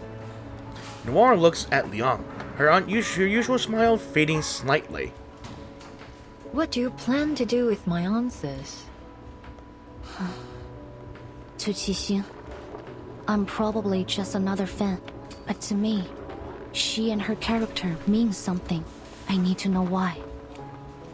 I have to arrest her and find out the truth. Maybe I can still fix things, but Miss Noire, I need your help if I'm going to do it. This time, Liang says exactly what she's thinking. She holds her breath as she awaits Noire's response. You mean you want to know more about her, to peek behind the scenes, learn what really happened behind all the moving magic? I told you it's not a good idea. We create works not just to express ourselves, but to entertain. And when we release them to the public, we open ourselves to all kinds of commentary, whether they be sweet or bitter. But the people behind the characters, behind the production, they are not for entertainment. Their lives are not fiction. Is that a no? I haven't finished. She raises an eyebrow, a hint of mischief growing behind her smile. Though I don't advocate trying to cross the line between on and off screen, if we cast aside your relationship as fan and actress and treat you simply as individuals, saying, I want to know more about you, sounds rather beautiful. It's touching, really. I'll answer your questions, Miss Liang. Follow me. Alright, I gotta end this now. Right. Okay, so we got LA efficiency, news reports, same old faces, same old work. Let's see. Guidelines from the Vigil's Bureau of Recent Arcane Violence. Based on the latest Vigil's Bureau guidelines on recent Arcana-related violence, modifications and updates have been made to warrants and relayed to enforcement departments. Details are as follows. Wanted Qi Xing, codename Nightpiercer. Threat level raised to A. Wow.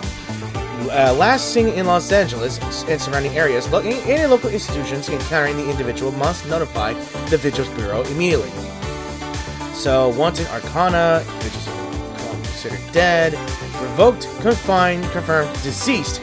Yes, deceased physically, but apparently not really. She's still alive, but as a pile of ashes. So, Kimberly, threat level B. Okay, so threat level is maximum for Arcana, so she got revoked. So, wanted Forgive Me Not, Officer of Menace Vindicte, threat level A+. Capture and detain upon encounter, then immediately contact the Vigil's Bureau for support. Additionally, submit a report to the local Foundation office when reporting to the Bureau. So, it's just a threat assessment, I think. So, let's go to part 16 before the spotlight. Right. So, I guess we're going to learn a lot more about that day, the incident that got her into the wheelchair, I believe. And probably something went wrong. All the while, I'm trying to play some mobile game on the sidelines. Because I noticed there was a collaboration on the Seven Deadly Sins. Our story began 11 years ago. Life was tough, as it is for all young artists. But, like the beginning of many stories, there was a kind of beauty in it.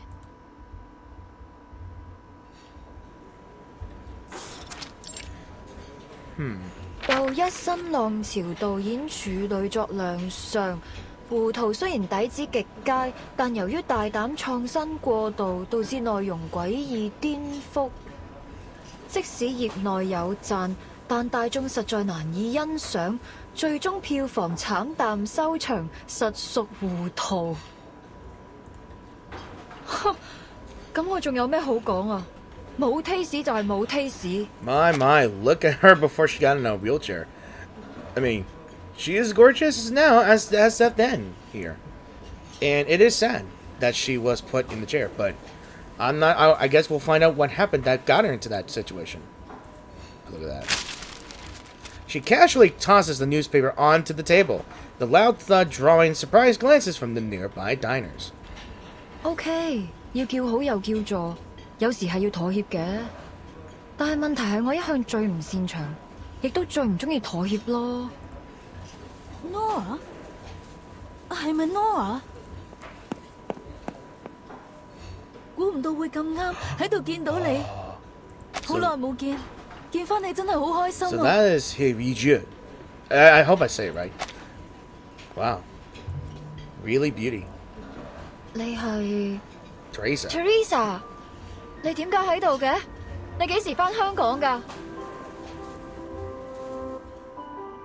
？Teresa, or as you know her by 何日君, was a dear friend of mine, the scriptwriter of Detective CO7 and the creator of the cursed film Reunion of the Three Swallows. Oh, here's my question. What made her create that film?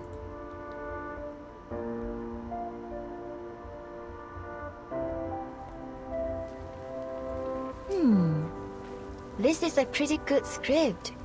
Interesting. Teresa and I met while we were studying abroad at the Film Academy. We took the same scriptwriting class. We didn't talk much at first. She always sat in the corner on her own. I only got to know her after our teacher showed a script to the class as an example of excellent work. The writer's name, Teresa. Her stories could strike a balance between the details and the big picture. They were engaging, light-hearted, and warm. So, in that moment, when we met again at the restaurant, I realized she was the one I'd been looking for. At that time, she was an editor at a small press. I invited her to join my studio, and 3 months later, she put the first edition of Detective CO7 on my table. We'll call that mess. I guess this was a look like that. 所以你覺得點啊？你覺得邊度唔夠好嘅話，我都可以改㗎。I was gonna say that this what it might have looked like back then in the studio, you know, recording studio and all that stuff. Must have been a big pile of messes before they expanded it. Maybe. 我諗緊主角要揀邊個？哦，你個劇本寫得好好。比我想象中仲要好，我哋就用你個劇本。So we had the script, but we couldn't decide who would play the heroine. We held endless auditions, even considered some famous actresses, but none of them fit until that night. 頭先嗰幾個你覺得點啊？我覺得最後嗰個好似都 OK。唔得，佢唔夠 sharp， 你都睇得出㗎。Oh, sorry. 既然睇得出，就唔好焗住自己揀，我唔想將就。但係，萬一現實生活裡面根本唔存在呢個完全符合我哋想像嘅完美人選呢？萬一佢咁，我就會一直揾，直到喺現實世界揾到為止。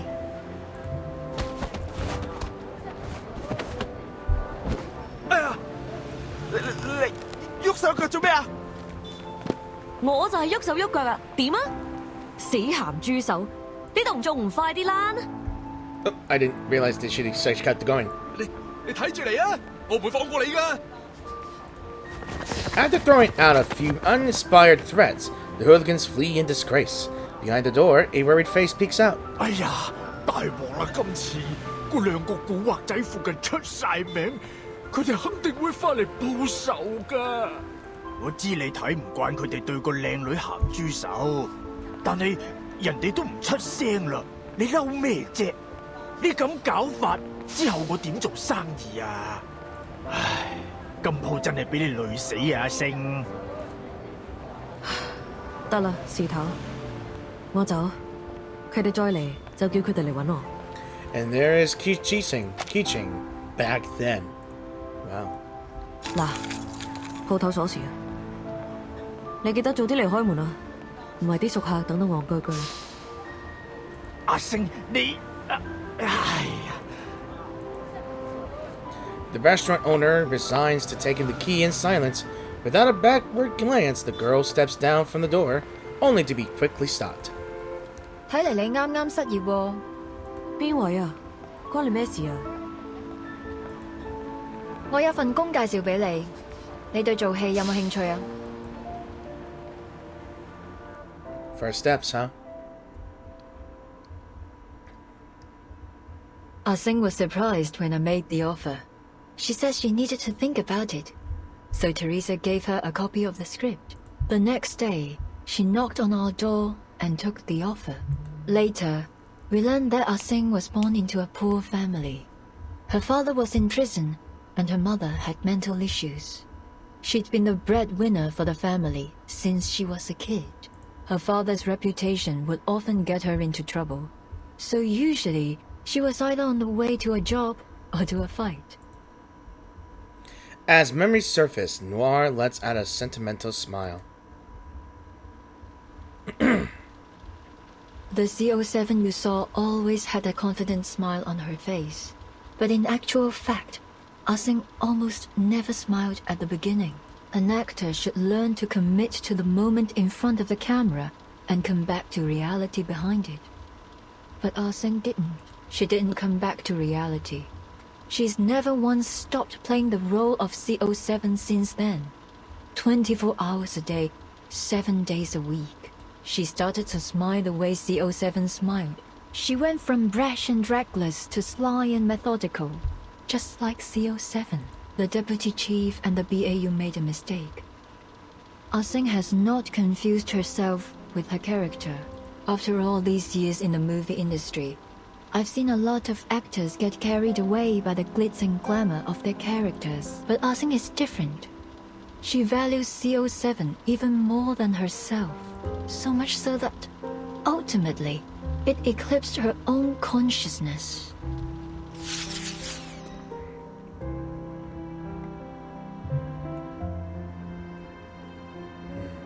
Miss Liang, you asked me which rumors about CO7 and the three of us were true. Now I can give you an answer. Most of them were. Noire maneuvers her wheelchair to the desk, pulls out a file from the bottom drawer, and hands it to Liang. The file is heavy. Liang opens it up and to find an aged autograph. Is this... Oh. Memories. One believes, huh? Three women pose together. Their identities are obvious. We drew a lot of attention after the release of CO7. Put a magnifying glass up to anyone, and you'll always find imperfections. We were no exception. Ah Sing was as stubborn and uncompromising as I was. When we disagreed, it would blow up into a huge argument, neither one of us giving in to the other. Poor Teresa was always caught in the middle. I was too young, too bullheaded, to realize the consequences that this might cause. I tore a path forward, often ignoring the people around me. Teresa, on the other hand, was kind-hearted, perhaps too much so. She never got angry, no matter what people said. She just bottled it up inside and let it eat away at her. Noire gazes at the smiling faces in the photo, her expression tinged with nostalgia and the faintest hint of sorrow. She didn't like taking photos. She was self-conscious about her appearance, so we only have a few together. This one was taken when we were shooting CO7 too. We were so close back then. Of course, we knew we'd have to part ways eventually, but we didn't concern ourselves with that. Even then, our shortcomings had started to hurt our relationship. But by the time we realized it, the damage had been done.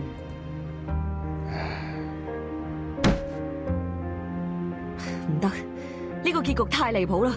司靈真唔會咁做㗎。When we were making CO7-3, Ah Sing was up in arms about the ending. In the sequence, CO7 tracks a criminal through a Shehuo Parade, hoping to finish him off herself. But when she finds him sitting at home with his family, she changes her mind. Ah Sing didn't like it. She said that CO7 would punish the villain for what he's done, that she would never change her mind. We had countless arguments over this ending, and of course, we never reached a conclusion. 得啦得啦，到此為止。我哋咁嘈落去都冇意義。我有個提議。So I cheated. Were I in the same position now, I'd solve the problem more delicately. But I was a jerk back then. The only thing that mattered was the movie. I couldn't care less about what people thought, including my heroine. I asked Teresa to write an alternative ending, and told Ah Xing that we'd shoot both endings and pick the better one together. She agreed. But you didn't keep your word. You released the movie with the original ending. Ah, okay. I think I know what's going on. It turned out to be very popular, but Ah Xing saw it as a betrayal. At the premiere, she announced she was quitting the new art company that the three of us had founded together. I didn't stop her. Teresa tried to mend our relationship, like she always did.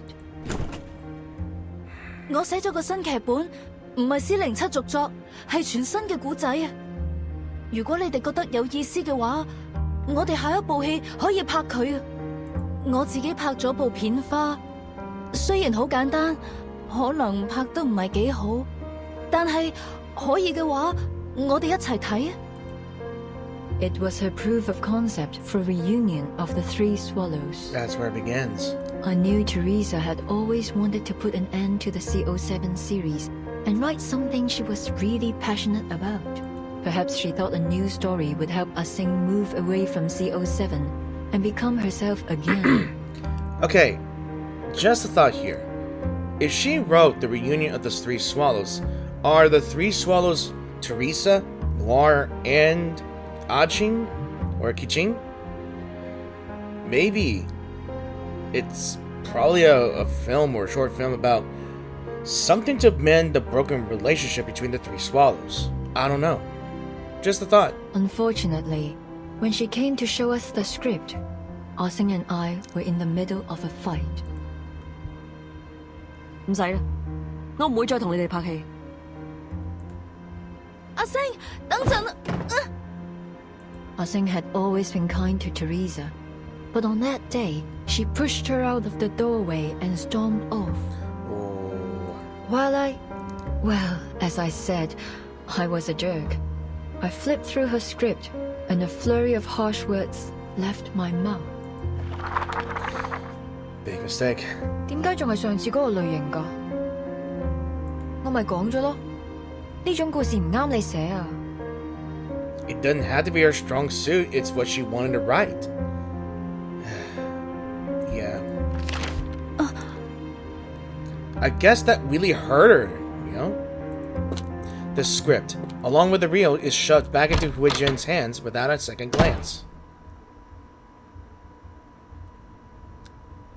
In the end, neither Ah Xing nor I cared enough to watch Teresa's sizzle reel, even though she tried so hard to present it to us. That was the last time we saw Teresa. Did she burn the studio along with herself and the film reel? That fire. Oh no. Yes, that's why I'd pay any price to get that film. Her script was burned to ashes in the fire. I need to know what story she was trying to tell. I suppose Ah Xing feels the same. Noire gestures toward the file. This is what you wanted to see last time you and your officer friend visited me. You mean the threatening letter? It's not a letter, actually. Liang sets down the photo and pulls out the remaining contents of the file. It's an aged script. It's covered yellowed by time. As she flips through, familiar lines of dialogue meet her eyes. In an instant, she understands the significance of what she's holding. It's the script of Detective 071. So her assistant mistook it for a threat. The original. The one Teresa handed to Qi Xing all those years ago. Liang never imagined that. One day, she would be holding the origin of the fairies film that inspired her as a child. There is no doubt. Qi Xing must have returned it to Noire. Why? What does this mean? She continues to flip through until her fingers meet an object tucked between the pages. That looks like a pamphlet for the parade. Is this a poster of the Shehuo Parade? Oh, right. It's almost time for the Dushuo Festival. With everything going on these days, I almost forgot. Liang's expression suddenly shifts. Wait, is Miss Qi Xing going to... I'm going to guess so, if you all saw the trailer. Your guess is as good as mine. They exchanged a glance. They then both turned to gaze to the image of the Shehuo Parade, printed on the poster in front of them. I'm not seeing anything unless there's words hidden. Yeah.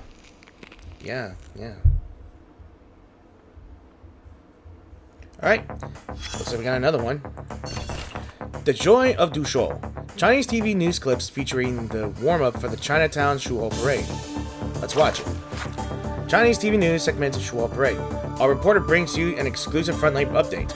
As the Dushuo Festival begins, Los Angeles' Chinatown is once again alive with the excitement of the Shehuo Parade. Humans and arcanists will soon come together to pray for a year of peace and prosperity. We are currently at the Chinatown Community Center, which houses 12 sacred arcane idols, marking the starting point of the parade. We are fortunate to be interviewing Principal Huang, who is this year's summoning official. Principal Huang, could you tell us about your role in the festival? The summoning official is responsible for reciting the summoning rites and inviting the idols. After lunch, the rotating god of Shiti, Jichuan, if that's how you pronounce that name, I forgot, I'm sorry, will be placed on the palanquin. Some of the parade members have already gathered outside. That's right, we can see people carrying lanterns and flags preparing for the parade. Principal Huang, what's that large animal lantern there? That's a Lushu, a Xiangri. Later, it will join the Beast Lantern team. The parade will be led by the 5 colored banners and the Yingge troop, followed by the Xiandao Beast and the Xiangri creatures. If that's how you pronounce that, I am very sorry if I mispronounced that. Quite the spectacle. Let me see. The Xiandao Beasts. Are those legendary creatures said to ward off evil plagues? Exactly. During the plague banishing segment, the General Guillermo will shout the command, and the 3 young men wearing the Xiandao Beast masks will sing the plague banishing song, imitating the beasts to drive out evil. The musicians will accompany them with gongs and drums. The parade will go on until late at night. Quite the festivity. Thank you, Principal Huang. Though the parade has yet to start, we can see crowds waiting already. Stay tuned as we bring you live coverage of the Shehuo Parade. Okay, so we've gone to our part here. So, it looks like we're almost to the end of my part 2. Next time will be part 3. So, we're going to be doing 17 Watchers, and Protectors, and Defenders. And it looks like we're back at the restaurant, and I do believe we're about to meet Ananan, my favorite exorcist.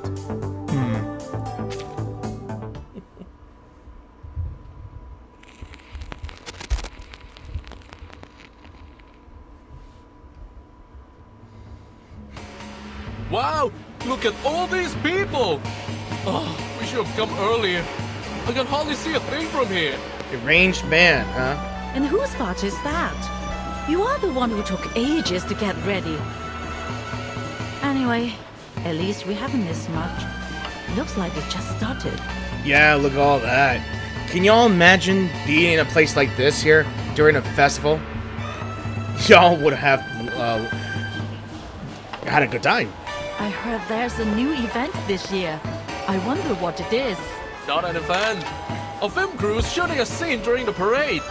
Apparently, they already talked to Mr. Shao and said they wouldn't cause any trouble.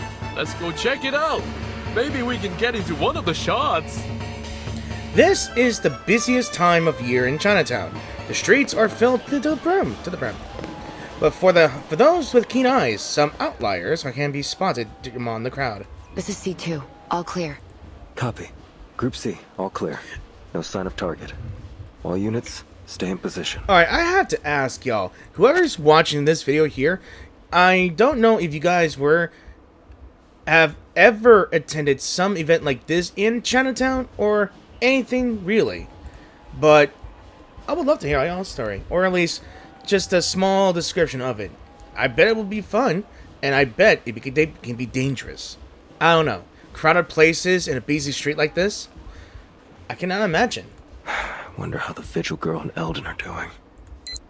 Having ended the transmission, the officer glances toward the Chinese restaurant at the street corner. Despite the bustling crowd, the sign on its door reads closed. Aw, no food. Can I do that?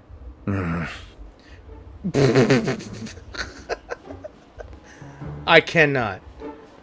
What are you wearing, my dude? Do I really have to go outside like this? The face. The humiliation. What are you wearing? Deputy Chief Eldon stands awkwardly in front of the mirror as he stares at the brightly colored traditional outfit he's adorned in. The man across from him sneers, shattering his last shred of hope to be saved from it. No, you need to paint your face too.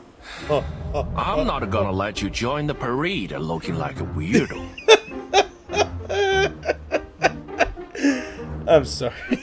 You're the one who said that the parade needed guards in case there was an attack. Have you changed your mind? I'd be more than happy to kick you out here. It's a win-win for sure. Sorry, but your profiling and the BAU report seemed like a load of crap to me. If someone does attack the parade, I'm sure we can handle it ourselves. I bet you will. Listen, I won't pretend to understand the meaning behind all this. But what I do understand is that this is one of the most important events of the year for the people of Chinatown. The target could strike at any time, so we need to be prepared. No one wants to see a celebration turn into a nightmare. Why didn't you say that to your men? They are the ones who've ignored the Chinatown all this time. What a hypocrite. He ain't lying. He glares at the officers with clear distrust in his eyes, but before tensions can rise anymore, the girl beside him cuts in with a smile. Aiya, Uncle Zhao, today's our big day. That sour face of yours is gonna scare this guy straight off. My lovely. I love her. Leave the past in the past lah. They are doing this for the right reasons. What we got to lose? She knows her stuff. Besides, we could really use a hand right now. They can make up for our manpower shortage. She ain't wrong. Now, give me a big smile lah, before your long face scares off our good fortune. I just noticed something, that she has some cat eyes on her. Always a sweet talker, aren't you, eh? He huffs and glares, but eventually waves it off. Fine, but you've got to look the part if you're gonna be in the parade. I don't care what your mission is. Oh, you, Blondie! Tighten your belt, or your pants will fall down when you dance. And the big guy over there, the lining should be under your coat.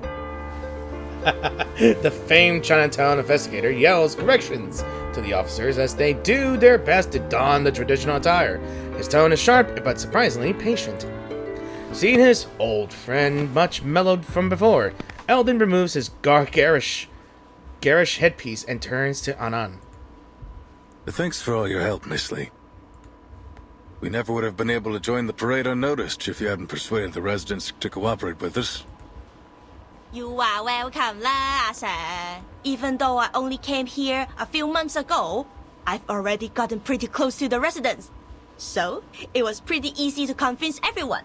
Don't worry about it lah. Besides, the Shehuo Parade is for everyone, whether they're here to watch or dance. We are always happy to have more people join the celebration. And I will wish to celebrate with y'all. Uncle Zhao might be a little stubborn, but you know gala. That's just what he's like. Don't take it personally. She turns to her head, gesturing toward the few unfamiliar faces at the other end of the restaurant. These guys are arcane detectives and influential people around Chinatown. I told them to all keep an eye out too. There's a saying in Hong Kong, as stupid as the god of longevity who hangs himself. That will be Nightpiercer if she camps anywhere near Chinatown. Eldon nods before gently shaking his head with a complex expression. I know everyone here will be grateful if Nightpiercer doesn't show up, but then we'll still have a dangerous criminal with an equally dangerous arcane item on the loose. Nothing's more dangerous than an unexploded bomb. I want to eliminate the threat once and for all. The question is, will she come? Was the little vigil right? That's a good question, my friend. Late last night, Liang knocked on Elda's office door. She had returned from her morning rejection with renewed determination. The Shehuo Parade, sir. At that time, the Division of Arcane Affairs was still brightly lit, with most officers racking their brains to track down Qi Xing without a success. That was when Liang had stormed in with her important collaborator, ignoring the puzzled glances from her colleagues, and the slammed thick stack of reports onto his desk. Miss Noire isn't like any of Qi Xing's previous targets. She's much more important. Miss Qi Xing still can't accept the way Miss Noire ended Detective CO73. That's her motive. The ending consists of two major elements, the Shehuo Parade and the villain who should have been punished. She now sees Noire as that villain, and she's going to attack her at the coming Shehuo Parade. That will be our chance to arrest her. The Shehuo Parade? Do you have any idea what you're suggesting? The sheer thickness of the report is intimidating. Eldon skims through it before casting a questioning look at the unexpected visitor Liang had dragged in. The visitor nods. Don't worry, sir. I'd be happy to cooperate. As bait.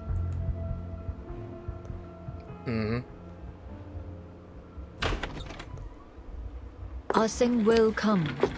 I promise. She knows her too well.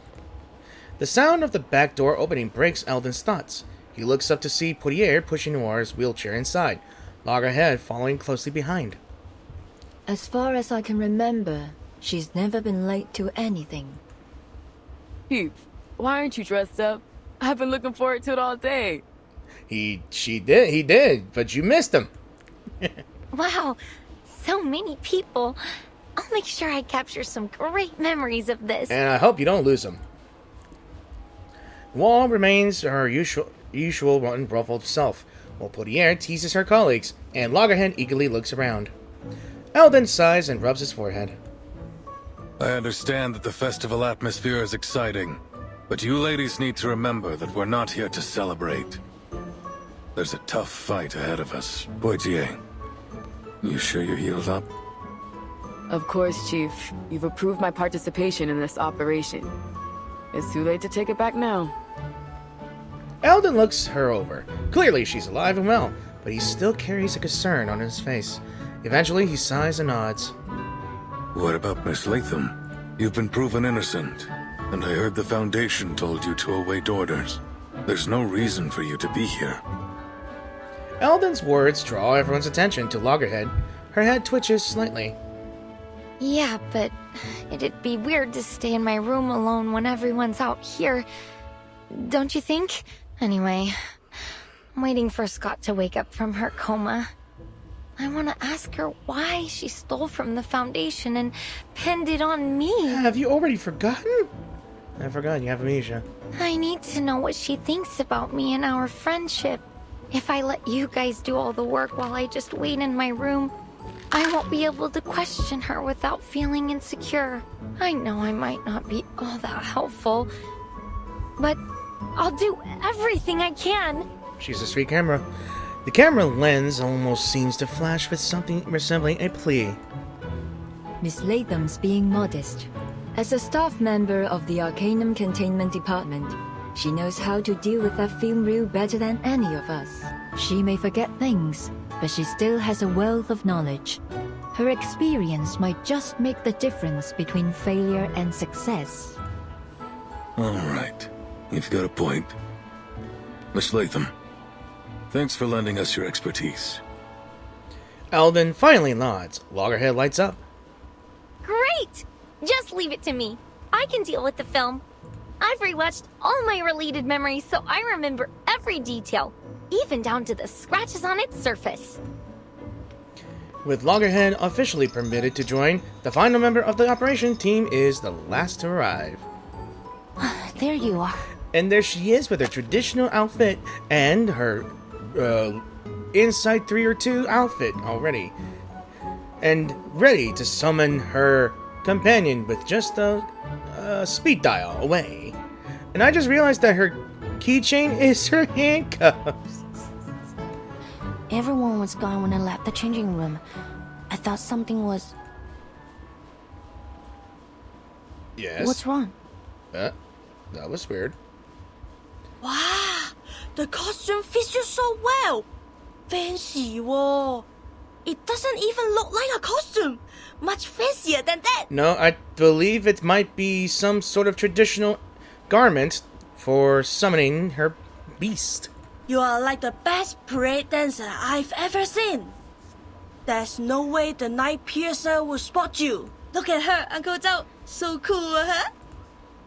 She's fangirling. The Chinatown investigator scrutinizes Liang from head to toe before letting out a derisive snort. Is that the Liang's family ritual dress? Yes. Let me see. Good. You're wearing it right. Nice to know that at least some kids remember their traditions. You better not dishonor your family wearing this. I figured it is a traditional dressing for summoning that giant tiger. My thoughts exactly. Everything's in place. You sure you can perform this time, Vigil? I don't want a repeat of last time. I don't think she will. She's sure. She's not gonna hesitate. Love the drumming. The alley out back's empty. Show us what you got. He gestures to the officers, motioning them to line up before Liang. Each officer stands tall and imposing, forming what feels like a solid wall before Liang. Refuses to shy away, she squares her shoulders and meets their gazes head on. Yes, sir. I will prove myself to you. The drums. I love them. And we're already down to the fight. Alright. Where did I put you? There you are. Field check complete. Move carefully. Wait. Are we fighting them? I didn't bring any tissues, Princess. So if you start crying, you'll have to wipe your nose on your new uniform. Alright, let's see if I'm up against a powerless little girl, or we'll challenge her. Understood, sir. I will go easy on you. Whew, please stay. Let me check my rails first. Relax, I've got it in the loop. Zoom in. Okay, we're officially fighting our own allies. Alright, Potier, let's... You just tying your shoes to heal? Really? That's funny. I confirm that this adheres to the precepts. My responsibility. Behold, The chief is the down. phenomenal world.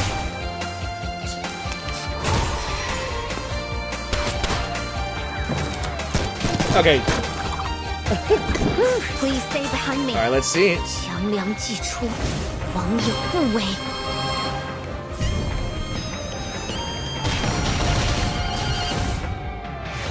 Almost there. I don't remember having a reason to worry. Be careful. Okay. She just ties her shoes to cure the You won't debuff. get away. Sorry, partner. Please, the connection between numbers.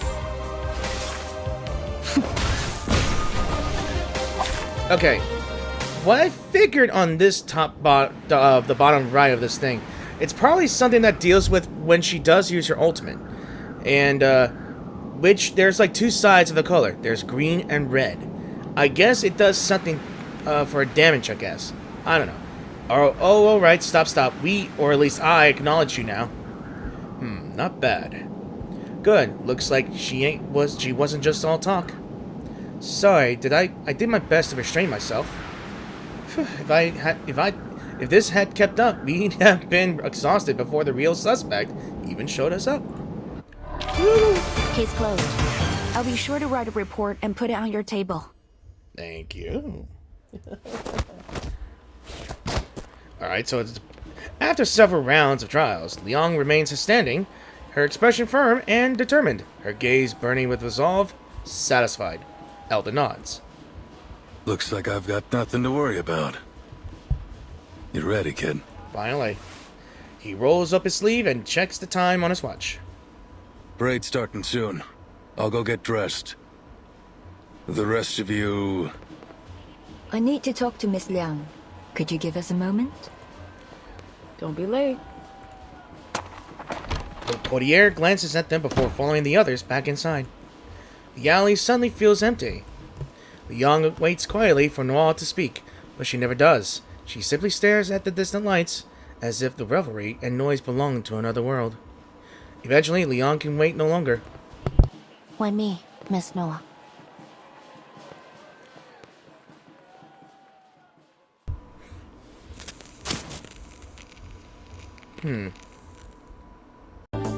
Alrighty then, so I think I'm just gonna end this video here because I know I am very close to the end, and I feel like this might just be where I'm gonna end this. As, like I said, I choose the right moment to end a video or end the story here, and I do believe that ending it at part 18 might be the best. So, I'm just gonna say thank you all for watching this video, and I really hope you enjoyed this video.